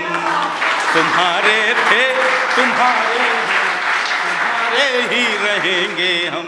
तुम्हारे थे तुम्हारे हैं, तुम्हारे ही रहेंगे हम। 4 पंक्तियां और कि तेरी शोहरत तेरी पहचान बन जाऊं तो अच्छा हो।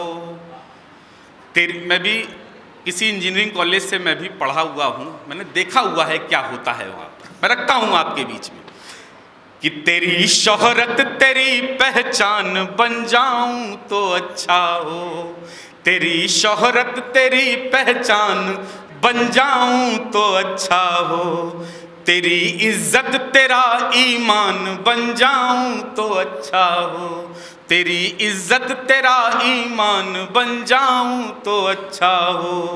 तू मेरा दर्द बन कर ही रहे मंजूर है मुझको।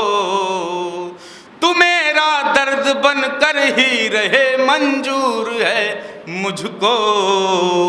मैं तेरे होठ की पहचान, मैं तेरे होठ की मुस्कान बन जाऊं तो अच्छा हो। मैं तेरे होठ की मुस्कान बन जाऊं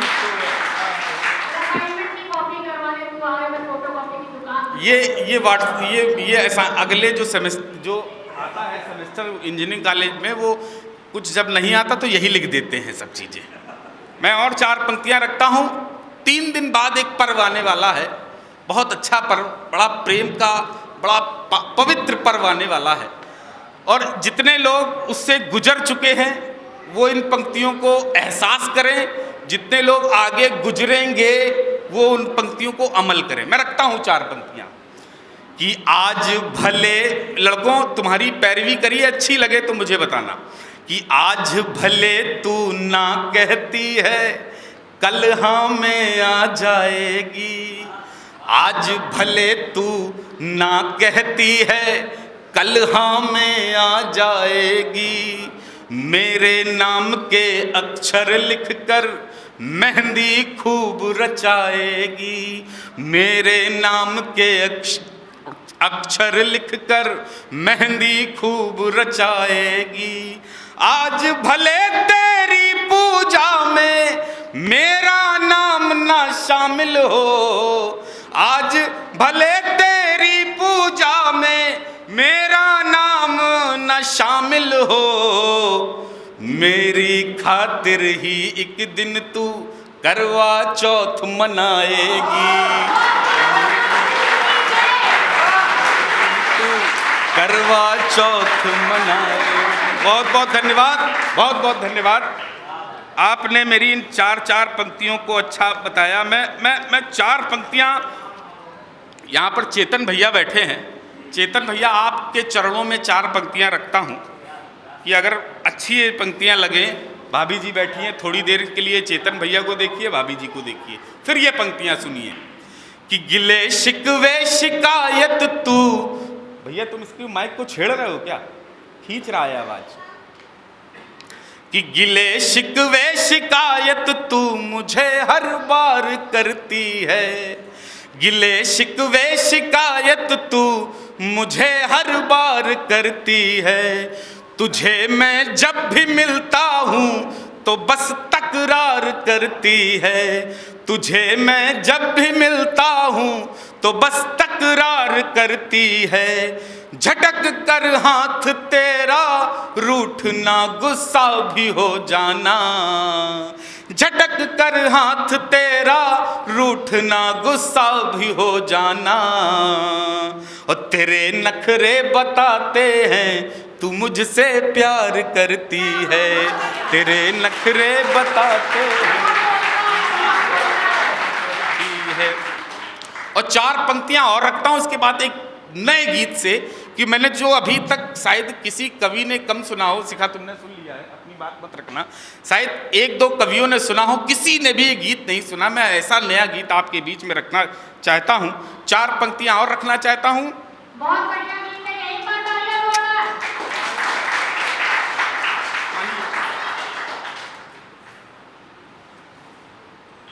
4 पंक्तियां रखता हूँ और फिर कुछ दिन बाद दिवाली आने वाली है, दिवाली का भी कुछ देना चाहिए। यहाँ जितने कुंवारे लड़के बैठे हैं मैं उनके लिए 4 पंक्तियाँ रखता हूँ कि कानपुर में मुझे लगता है, मुझे मालूम है कि कानपुर में दिवाली बहुत अच्छी होती है, कि डीएम साहब क्या करते हैं 9 बजे 10 बजे के बाद पटाखे बंद करा देते हैं। करा दो, हम कानपुरिया हैं, हमें मालूम है दिवाली कैसे मनानी है।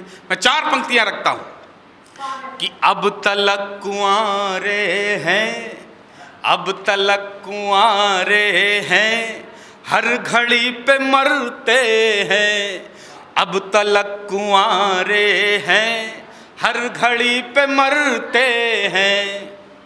इश्क में सजा काटी हथकड़ी पे मरते हैं।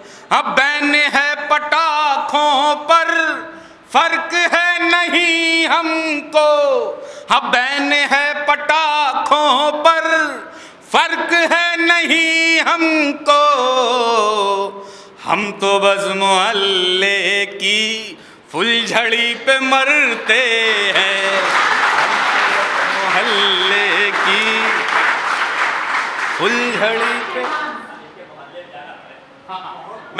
मैं एक गीत रखता हूँ आपके बीच में, बिल्कुल नया गीत है। मैं अगर आपने इस गीत को पास कर दिया आपके, क्योंकि मैं अपने आंगन में खड़ा हूँ, आंगन की तुलसी ने अगर ये गीत को पास कर दिया तो मैं पूरे देश में इसकी महक को महकाऊंगा। मैं रखता हूँ, आपको अगर अच्छा लगे तो मुझे आशीर्वाद दीजिएगा। आप सब लोग जितने वरिष्ठ लोग बैठे हैं मेरे गीत को आशीर्वाद देंगे तो मुझे लगेगा कि मैंने गीत कुछ अच्छा लिखा है। मैं रखता हूँ भी कि मैं तरवर तुम प्रेम लता हो, मैं तरवर तुम प्रेम लता हो, फिर काहे की दूरी है, रूपवती का रूखा लहजा आखिर क्या मजबूरी है। शुष्क धरा सी क्यों बैठी हो, शुष्क धरा सी क्यों बैठी हो, यह चंदन शुष्क धरा सी क्यों बैठी हो, यह सावन स्वीकार करो, तन मन महक उठेगा सारा, तन मन महक उठेगा सारा, यह चंदन स्वीकार करो, शुष्क धरा यह सावन स्वीकार करो, तन मन महक उठेगा सारा, यह चंदन स्वीकार करो, शुष्क धरा सी क्यों बैठी हो। पहला बंद रखता हूँ, कहाँ से मैंने बंद प्यार को उठाया है, अच्छा लगे बाबूजी, मैंने प्यार को बड़ा शाश्वत लिखने का प्रयोग किया है और ऐसी छोटी जगह से उठाया है कि अगर अच्छा लगे तो मुझे सब लोग आशीर्वाद दें।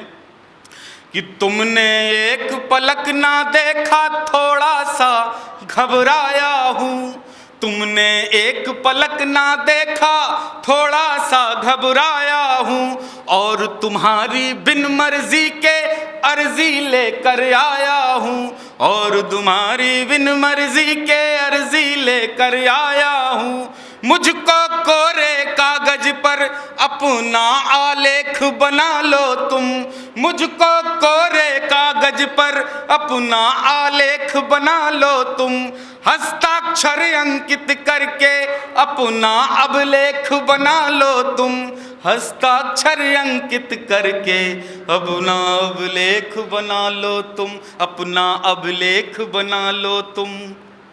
दफ्तर के बाबू के जैसा अब तुम ना व्यवहार करो, दफ्तर के बाबू के जैसा अब तुम ना व्यवहार करो। दिल की रिश्वत भेज रहा हूँ, रिश्वत दिल की भेज रहा हूँ, दिल की रिश्वत भेज रहा हूँ, दिल की रिश्वत भेज रहा हूँ, आवेदन स्वीकार करो। शुष्क धरा सी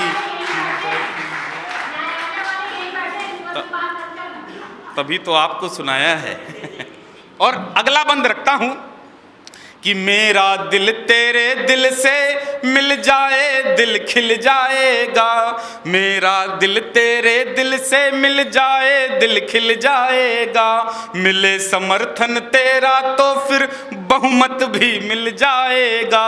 एक दूजे का एक दूजे का तारनहार बना ले हम, जन्म जन्म तक बनी रहे ऐसी सरकार बना ले हम, जन्म जन्म तक बनी रहे ऐसी सरकार बना ले हम, ऐसी सरकार बना ले हम। जग के बंधन तोड़ सभी ये गठबंधन स्वीकार करो, जग के बंधन तोड़ सभी ये गठबंधन स्वीकार करो। रानी दिल की तुम्हें बना लूं, दिल की रानी तुम्हें बना लूं, सिंहासन स्वीकार करो। शुष्क धरा सी क्यों बैठी हो, यह सावन स्वीकार करो। और अंतिम बंद रखता हूं कि तुमको जीवन में पाकर, बड़ा शाश्वत ये पंक्तियां लिख गई हैं, अच्छी लगे। मैंने प्यार को शुरू कहाँ किया और ख़त्म कहाँ कर रहा हूँ ये सुनिएगा। कि तुमको जीवन में पाकर जीवन जीवंत बना लूँ मैं, तुमको जीवन में पाकर जीवन जीवंत बना लूँ मैं। मन मंदिर में रख कर पूजूं पावन ग्रंथ बना लूँ मैं, मन मंदिर में रख कर पूजूं पावन ग्रंथ बना लूँ मैं मुरली की तान बनूं तुम पायल की झनकार बनो, मैं मुरली की तान बनूं तुम पायल की झनकार बनो। मैं प्यारी हो तुम इस प्यारे का प्यार भरा संसार बनो, प्यारी हो तुम इस प्यारे का प्यार भरा संसार बनो। मेरे मन की मधु बन जाओ, मेरे मन की मधु बन जाओ, फिर मधुवन स्वीकार करो।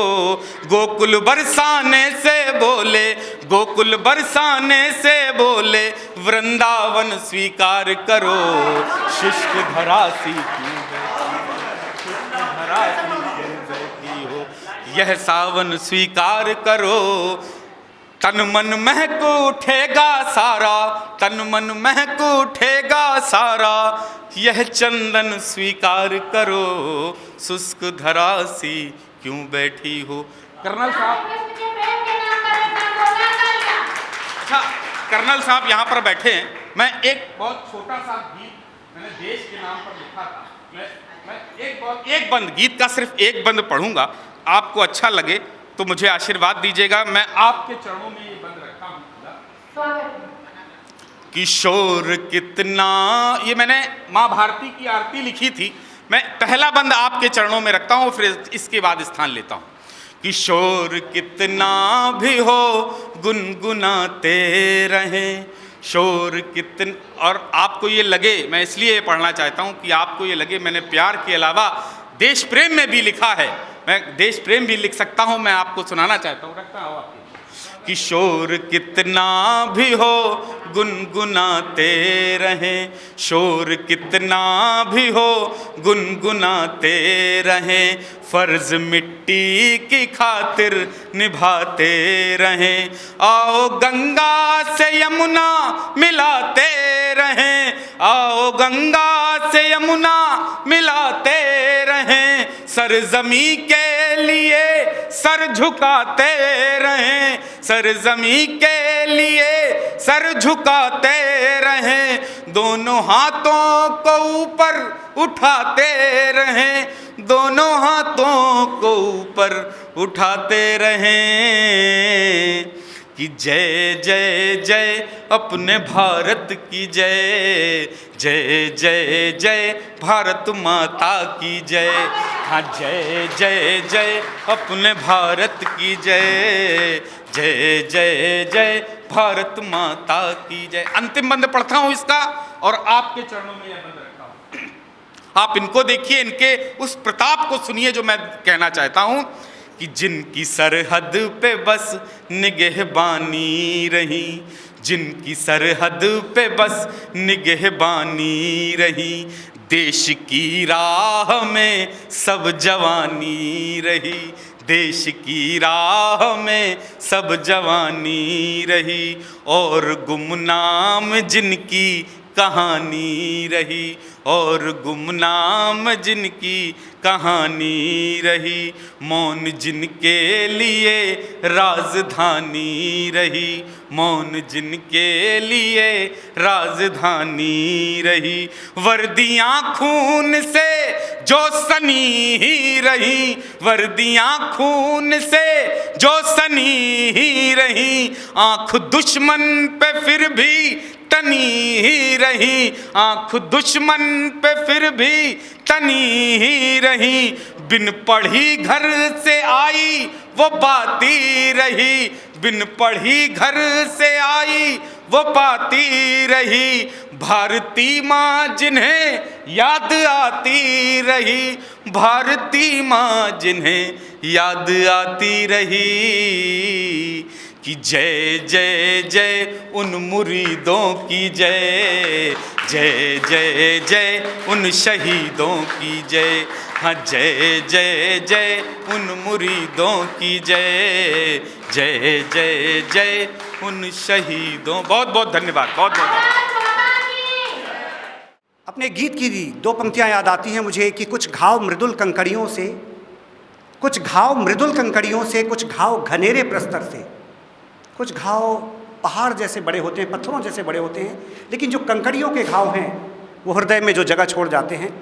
शायद ऐसी कुछ बात थी कि कुछ घाव मृदुल कंकड़ियों से, कुछ घाव घनेरे प्रस्तर से, प्रतिमानों की अनुसूची में देखे कुछ कुछ ही अंतर से, कुछ घाव मृदुल कंकड़ियों से, कुछ घाव घनेरे प्रस्तर से, ज़्यादा अंतर नहीं होता। मैं एक गज़ल के चंद अशार आपके सामने प्रस्तुत करूंगा, सुनिएगा। कि मतलब रखता हूँ, बच्चों सुनिएगा ध्यान से। हमारे जीवन में बहुत सारे रिश्ते हम जीते हैं, उन रिश्तों की अहमियत क्या है, उन रिश्तों को कैसे हमें हैंडल करना है, इस पर तवज्जो चाहूँगा। कि वैसे रिश्ते बड़े भले हैं, लाल गुलाबी पीले हैं। रिश्तों की खूबसूरती देखिए कि वैसे रिश्ते बड़े भले हैं, लाल गुलाबी पीले हैं, धीरे धीरे हाथ चलाना, धीरे धीरे हाथ चलाना, रंग अभी तक गीले हैं। वैसे रिश्ते बड़े भले हैं। रिश्तों के रंग कभी भी पक्के नहीं होते, हमेशा हमेशा रिश्तों के रंग गीले रहते हैं। आप कभी भी रिश्तों के प्रति असावधान नहीं हो सकते कि हम इस रिश्ते को निभाते 20 साल हो गए, 30 साल होते। कि वैसे रिश्ते बड़े भले हैं, लाल गुलाबी पीले हैं, धीरे धीरे हाथ चलाना, रंग अभी तक गीले हैं। वैसे रिश्ते बड़े भले हैं, लाल गुलाबी पीले हैं। और एक शेर हमारे बुजुर्गों के नाम कि फिर चबूतरा नया बना लो, कि फिर चबूतरा नया बना लो, पेड़ पुराना आंगन का। प्रतीकों के माध्यम से बात कर रहा हूं, इशारों में बातें रखता हूं कि फिर चबूतरा नया बना लो, पेड़ पुराना आंगन का, उखड़ न जाए तेज हवा में, इसके आम रसीले हैं, धीरे धीरे हाथ चलाना, रंग अभी तक गीले हैं। बुजुर्गों से हमारे जीवन में बड़ी मिठास है। इनकी हिफाजत किस तरह से करनी है कि फिर चबूतरा नया बना लो, पेड़ पुराना आंगन का, उखड़ न जाए तेज हवा में, इसके आम रसीले हैं, धीरे धीरे हाथ चलाना, रंग अभी तक गीले हैं। वैसे रिश्ते बड़े भले हैं, लाल गुलाबी पीले हैं। और एक शेर ये, एक गलती प्रायः जो हम सभी करते हैं उसकी ओर इशारा है कि मैं ये समझा सुधर गया घर, मैं ये समझा सुधर गया घर नए सिरे से बनवा कर, कि मैं ये समझा सुधर गया घर नए सिरे से बनवा कर, लेकिन वो ही बंजर आंगन, लेकिन वो ही बंजर आंगन चौबारे पथरीले हैं, धीरे धीरे हाथ चलाना रंग अभी तक गीले हैं। यदि घर में रहने वाले लोगों के हृदय पत्थर के रह जाएं, बंजर रह जाएं, तो सब बेकार है। कि मैं ये समझा सुधर गया घर नए सिरे से बनवा कर, लेकिन वो ही बंजर आंगन चौबारे पथरीले हैं, धीरे धीरे हाथ चलाना रंग अभी तक गीले हैं। वैसे रिश्ते बड़े भले हैं, लाल गुलाबी पीले हैं, धीरे धीरे हाथ चलाना रंग अभी तक गीले हैं। और इस गज़ल का अंतिम शेर, कुछ शेर रख देता हूँ, ज़्यादा समय नहीं लूँगा, 5 मिनट के अंदर अपनी बात समाप्त करूँगा, समय चूँकि ज़्यादा हो रहा है। अंतिम शेर ये कि रात उजाले हंसी उलझने, रात उजाले हंसी उलझने सब कुछ वार दिया तुम पर, रात उजाले हंसी उलझने सब कुछ वार दिया तुम पर, लेकिन तुम ही समझ न पाए, लेकिन तुम ही समझ न पाए हम कितने खर्चीले हैं, धीरे धीरे हाथ चलाना। तालियां कमजोर ना हो।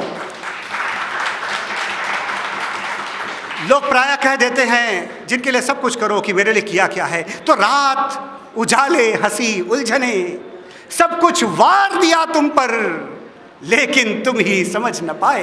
अगर आपको लगे आपके दिल की बात कर रहा हूं तो तालियां बजाइएगा कि रात उजाले हंसी उलझने सब कुछ वार दिया तुम पर, लेकिन तुम ही समझ न पाए हम कितने खर्चीले हैं, धीरे धीरे हाथ चलाना रंग अभी तक गीले हैं।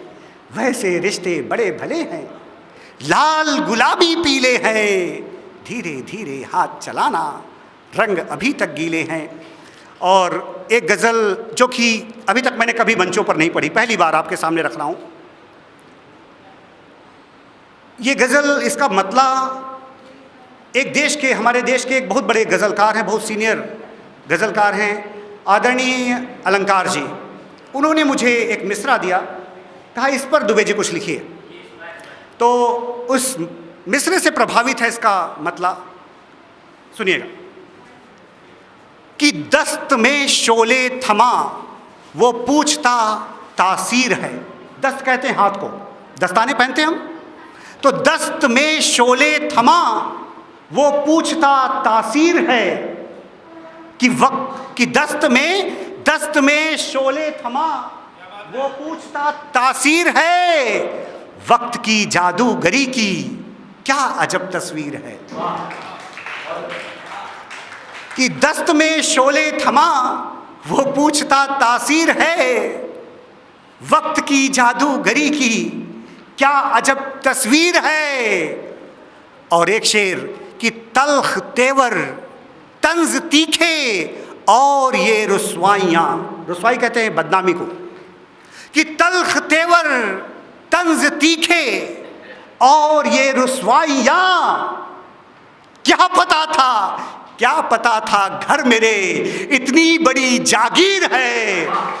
दस्त में शोले थमा वो पूछता तासीर है, दस्त में शोले थमा वो पूछता तासीर है कि तल्ख तेवर तंज तीखे और ये रुस्वाइयाँ, क्या पता था घर मेरे इतनी बड़ी जागीर है।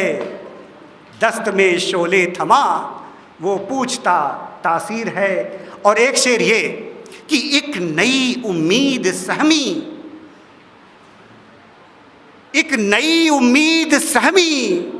मर गई दहलीज पर। हम सभी उम्मीदें पालते हैं जीवन में।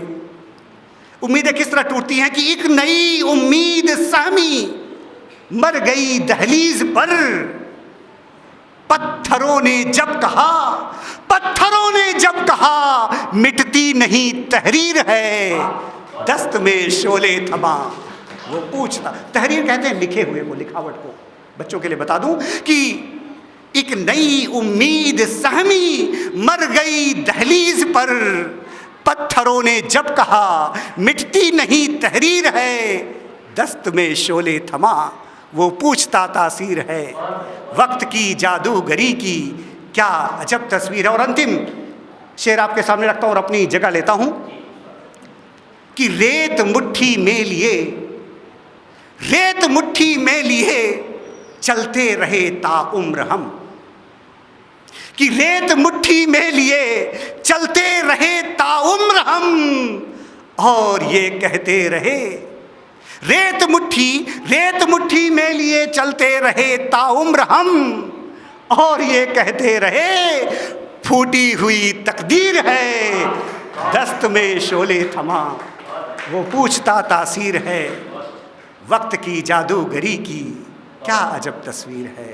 वक्त की जादूगरी की क्या अजब तस्वीर है। बहुत बहुत धन्यवाद।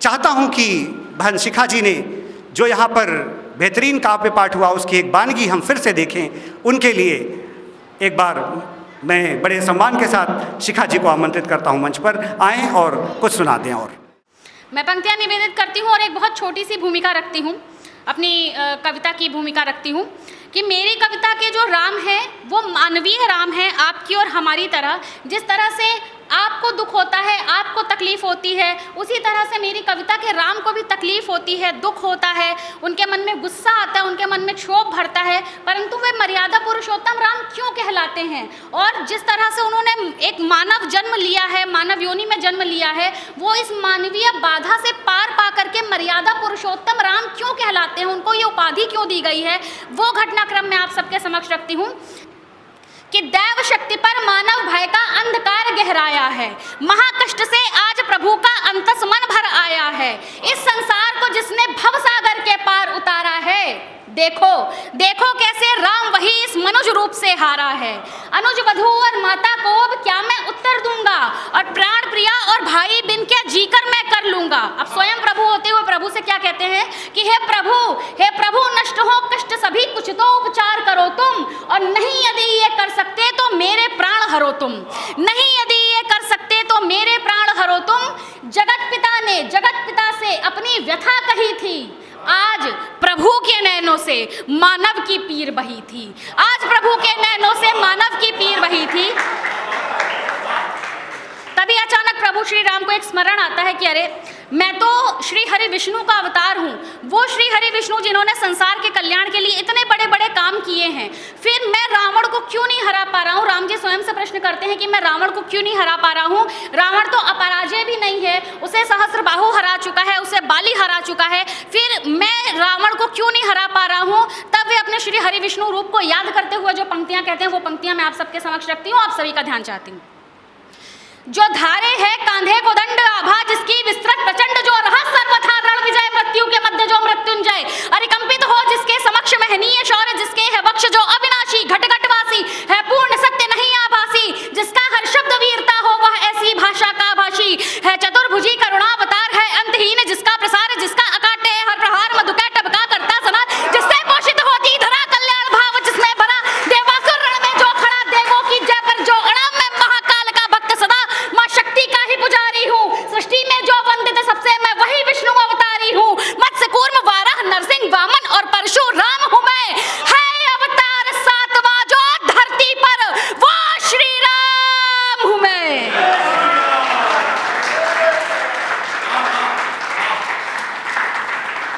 तब प्रभु श्री हरि विष्णु प्रकट होकर के जो बात कहते हैं श्री राम को, वो मैं रखती हूँ। हे राम सुनो, माना कि तुम मेरे ही एक प्रारूप में हो, मत भूलो इस धरती पर तुम एक मानव के रूप में हो, धैर्य तुम्हारा ही अधीरता का सर्वोत्तम उत्तर है, और सरल देव होना किंतु मानव होना अति दुष्कर है। ना सुमिरो रूप चतुर्भुज में क्या चमत्कार हर बार किया, ये सोचो मानव रूप में ही कितनों का बेड़ा पार किया। ऋषियों के शोक व बाधा को तुमने ही तो हर डाला था, और तुमने ही अहिल्या को शापों से सर्वमुक्त कर डाला था। खरदूषण हो या सुबाहु या प्रसंग ताड़का वध का हो, निज हित सोचा कभी नहीं, पहले हित बाकी सबका हो, और पितृवचन को भजन की भांति बस तुम ही भज सकते थे। अवधपुरी का राजपाट केवल तुम ही तज सकते थे, अवधपुरी का राजपाट केवल तुम ही तज सकते थे।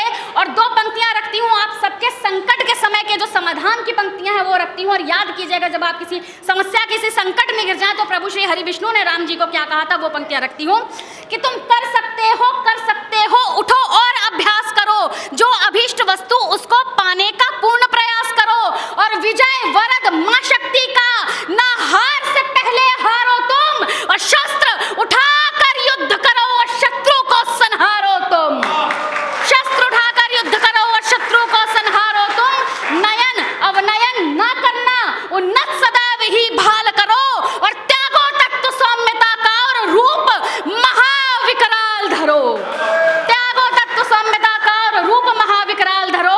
अब प्रभु श्री राम के मनोभाव क्या थे मैं वो रखती हूँ कि मनुज राम के हृदय का संशय तक्षण वहीं समाप्त हुआ जब चक्र सुदर्शन का तेजस को दंड धनुष को प्राप्त हुआ। जब तमसाव्रत भय पर मानस आभा आवृत हो जाती है, तब दृढ़ संकल्पित कुंडलिनी शक्ति जागृत हो जाती है। अंतस विप्लव हो गया शांत, तब धर्म ध्वजा फहराने को, फिर सूर्य वंश का सूर्य जगा लंका विध्वंस मचाने को,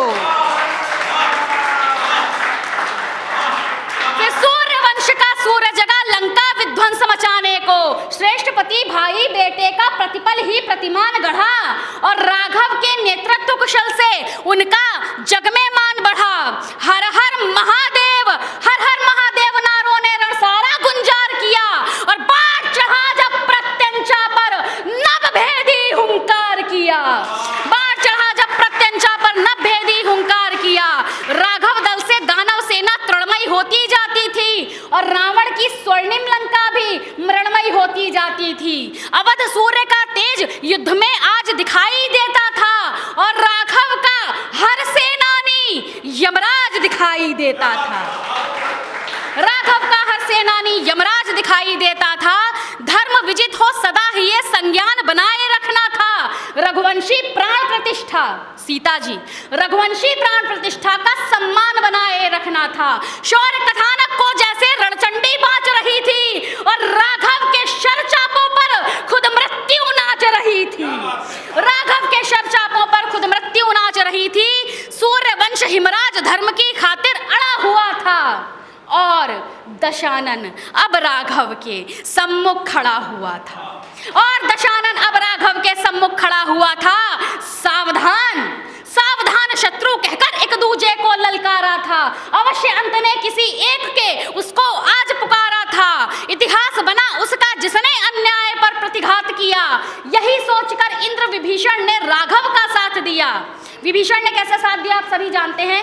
इंद्र ने कैसे साथ दिया था, अपना रथ, अपना सारथी मातली और अपने सारे अस्त्र शस्त्र प्रभु राम की सहायता के लिए युद्ध क्षेत्र में भेज दिया था। मैं पंक्तियां रखती हूँ।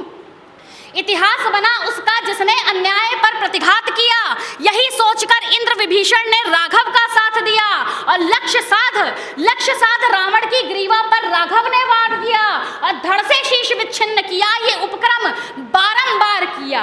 राम जी ने 31 बार रावण का सर काटा था, परंतु वे रावण के हृदय को लक्ष्य बना करके वेद इसलिए नहीं पा रहे थे क्योंकि रावण के हृदय में माता सीता के हृदय में प्रभु राम, और प्रभु राम के हृदय में संपूर्ण सृष्टि का वास था। यदि प्रभु राम रावण के हृदय को वेधते तो रावण के साथ साथ माता सीता के साथ साथ प्रभु राम के साथ संपूर्ण सृष्टि का विनाश हो जाता, जो मेरे प्रभु कभी सहन नहीं कर सकते थे। तब मैं पंक्तियां रखती हूँ कि लक्ष्य साध रावण की ग्रीवा पर राघव ने वार किया, और धड़ से शीश विच्छिन्न किया। ये उपक्रम बारंबार किया, और तीन लोक के स्वामी अब दुविधा में देखो आन फंसे।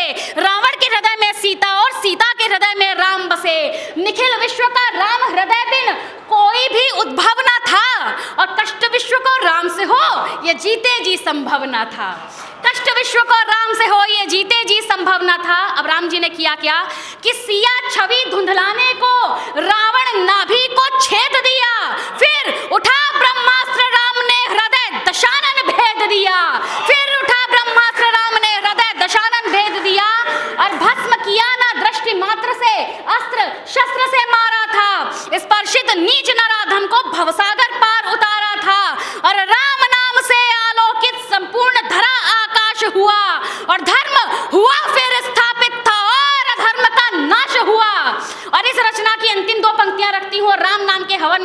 की आहुति चाहती हूँ। मैं अंतिम 2 पंक्तियाँ इस रचना की रखती हूँ कि धर्म मर्म के कर्म के हेतु संकल्प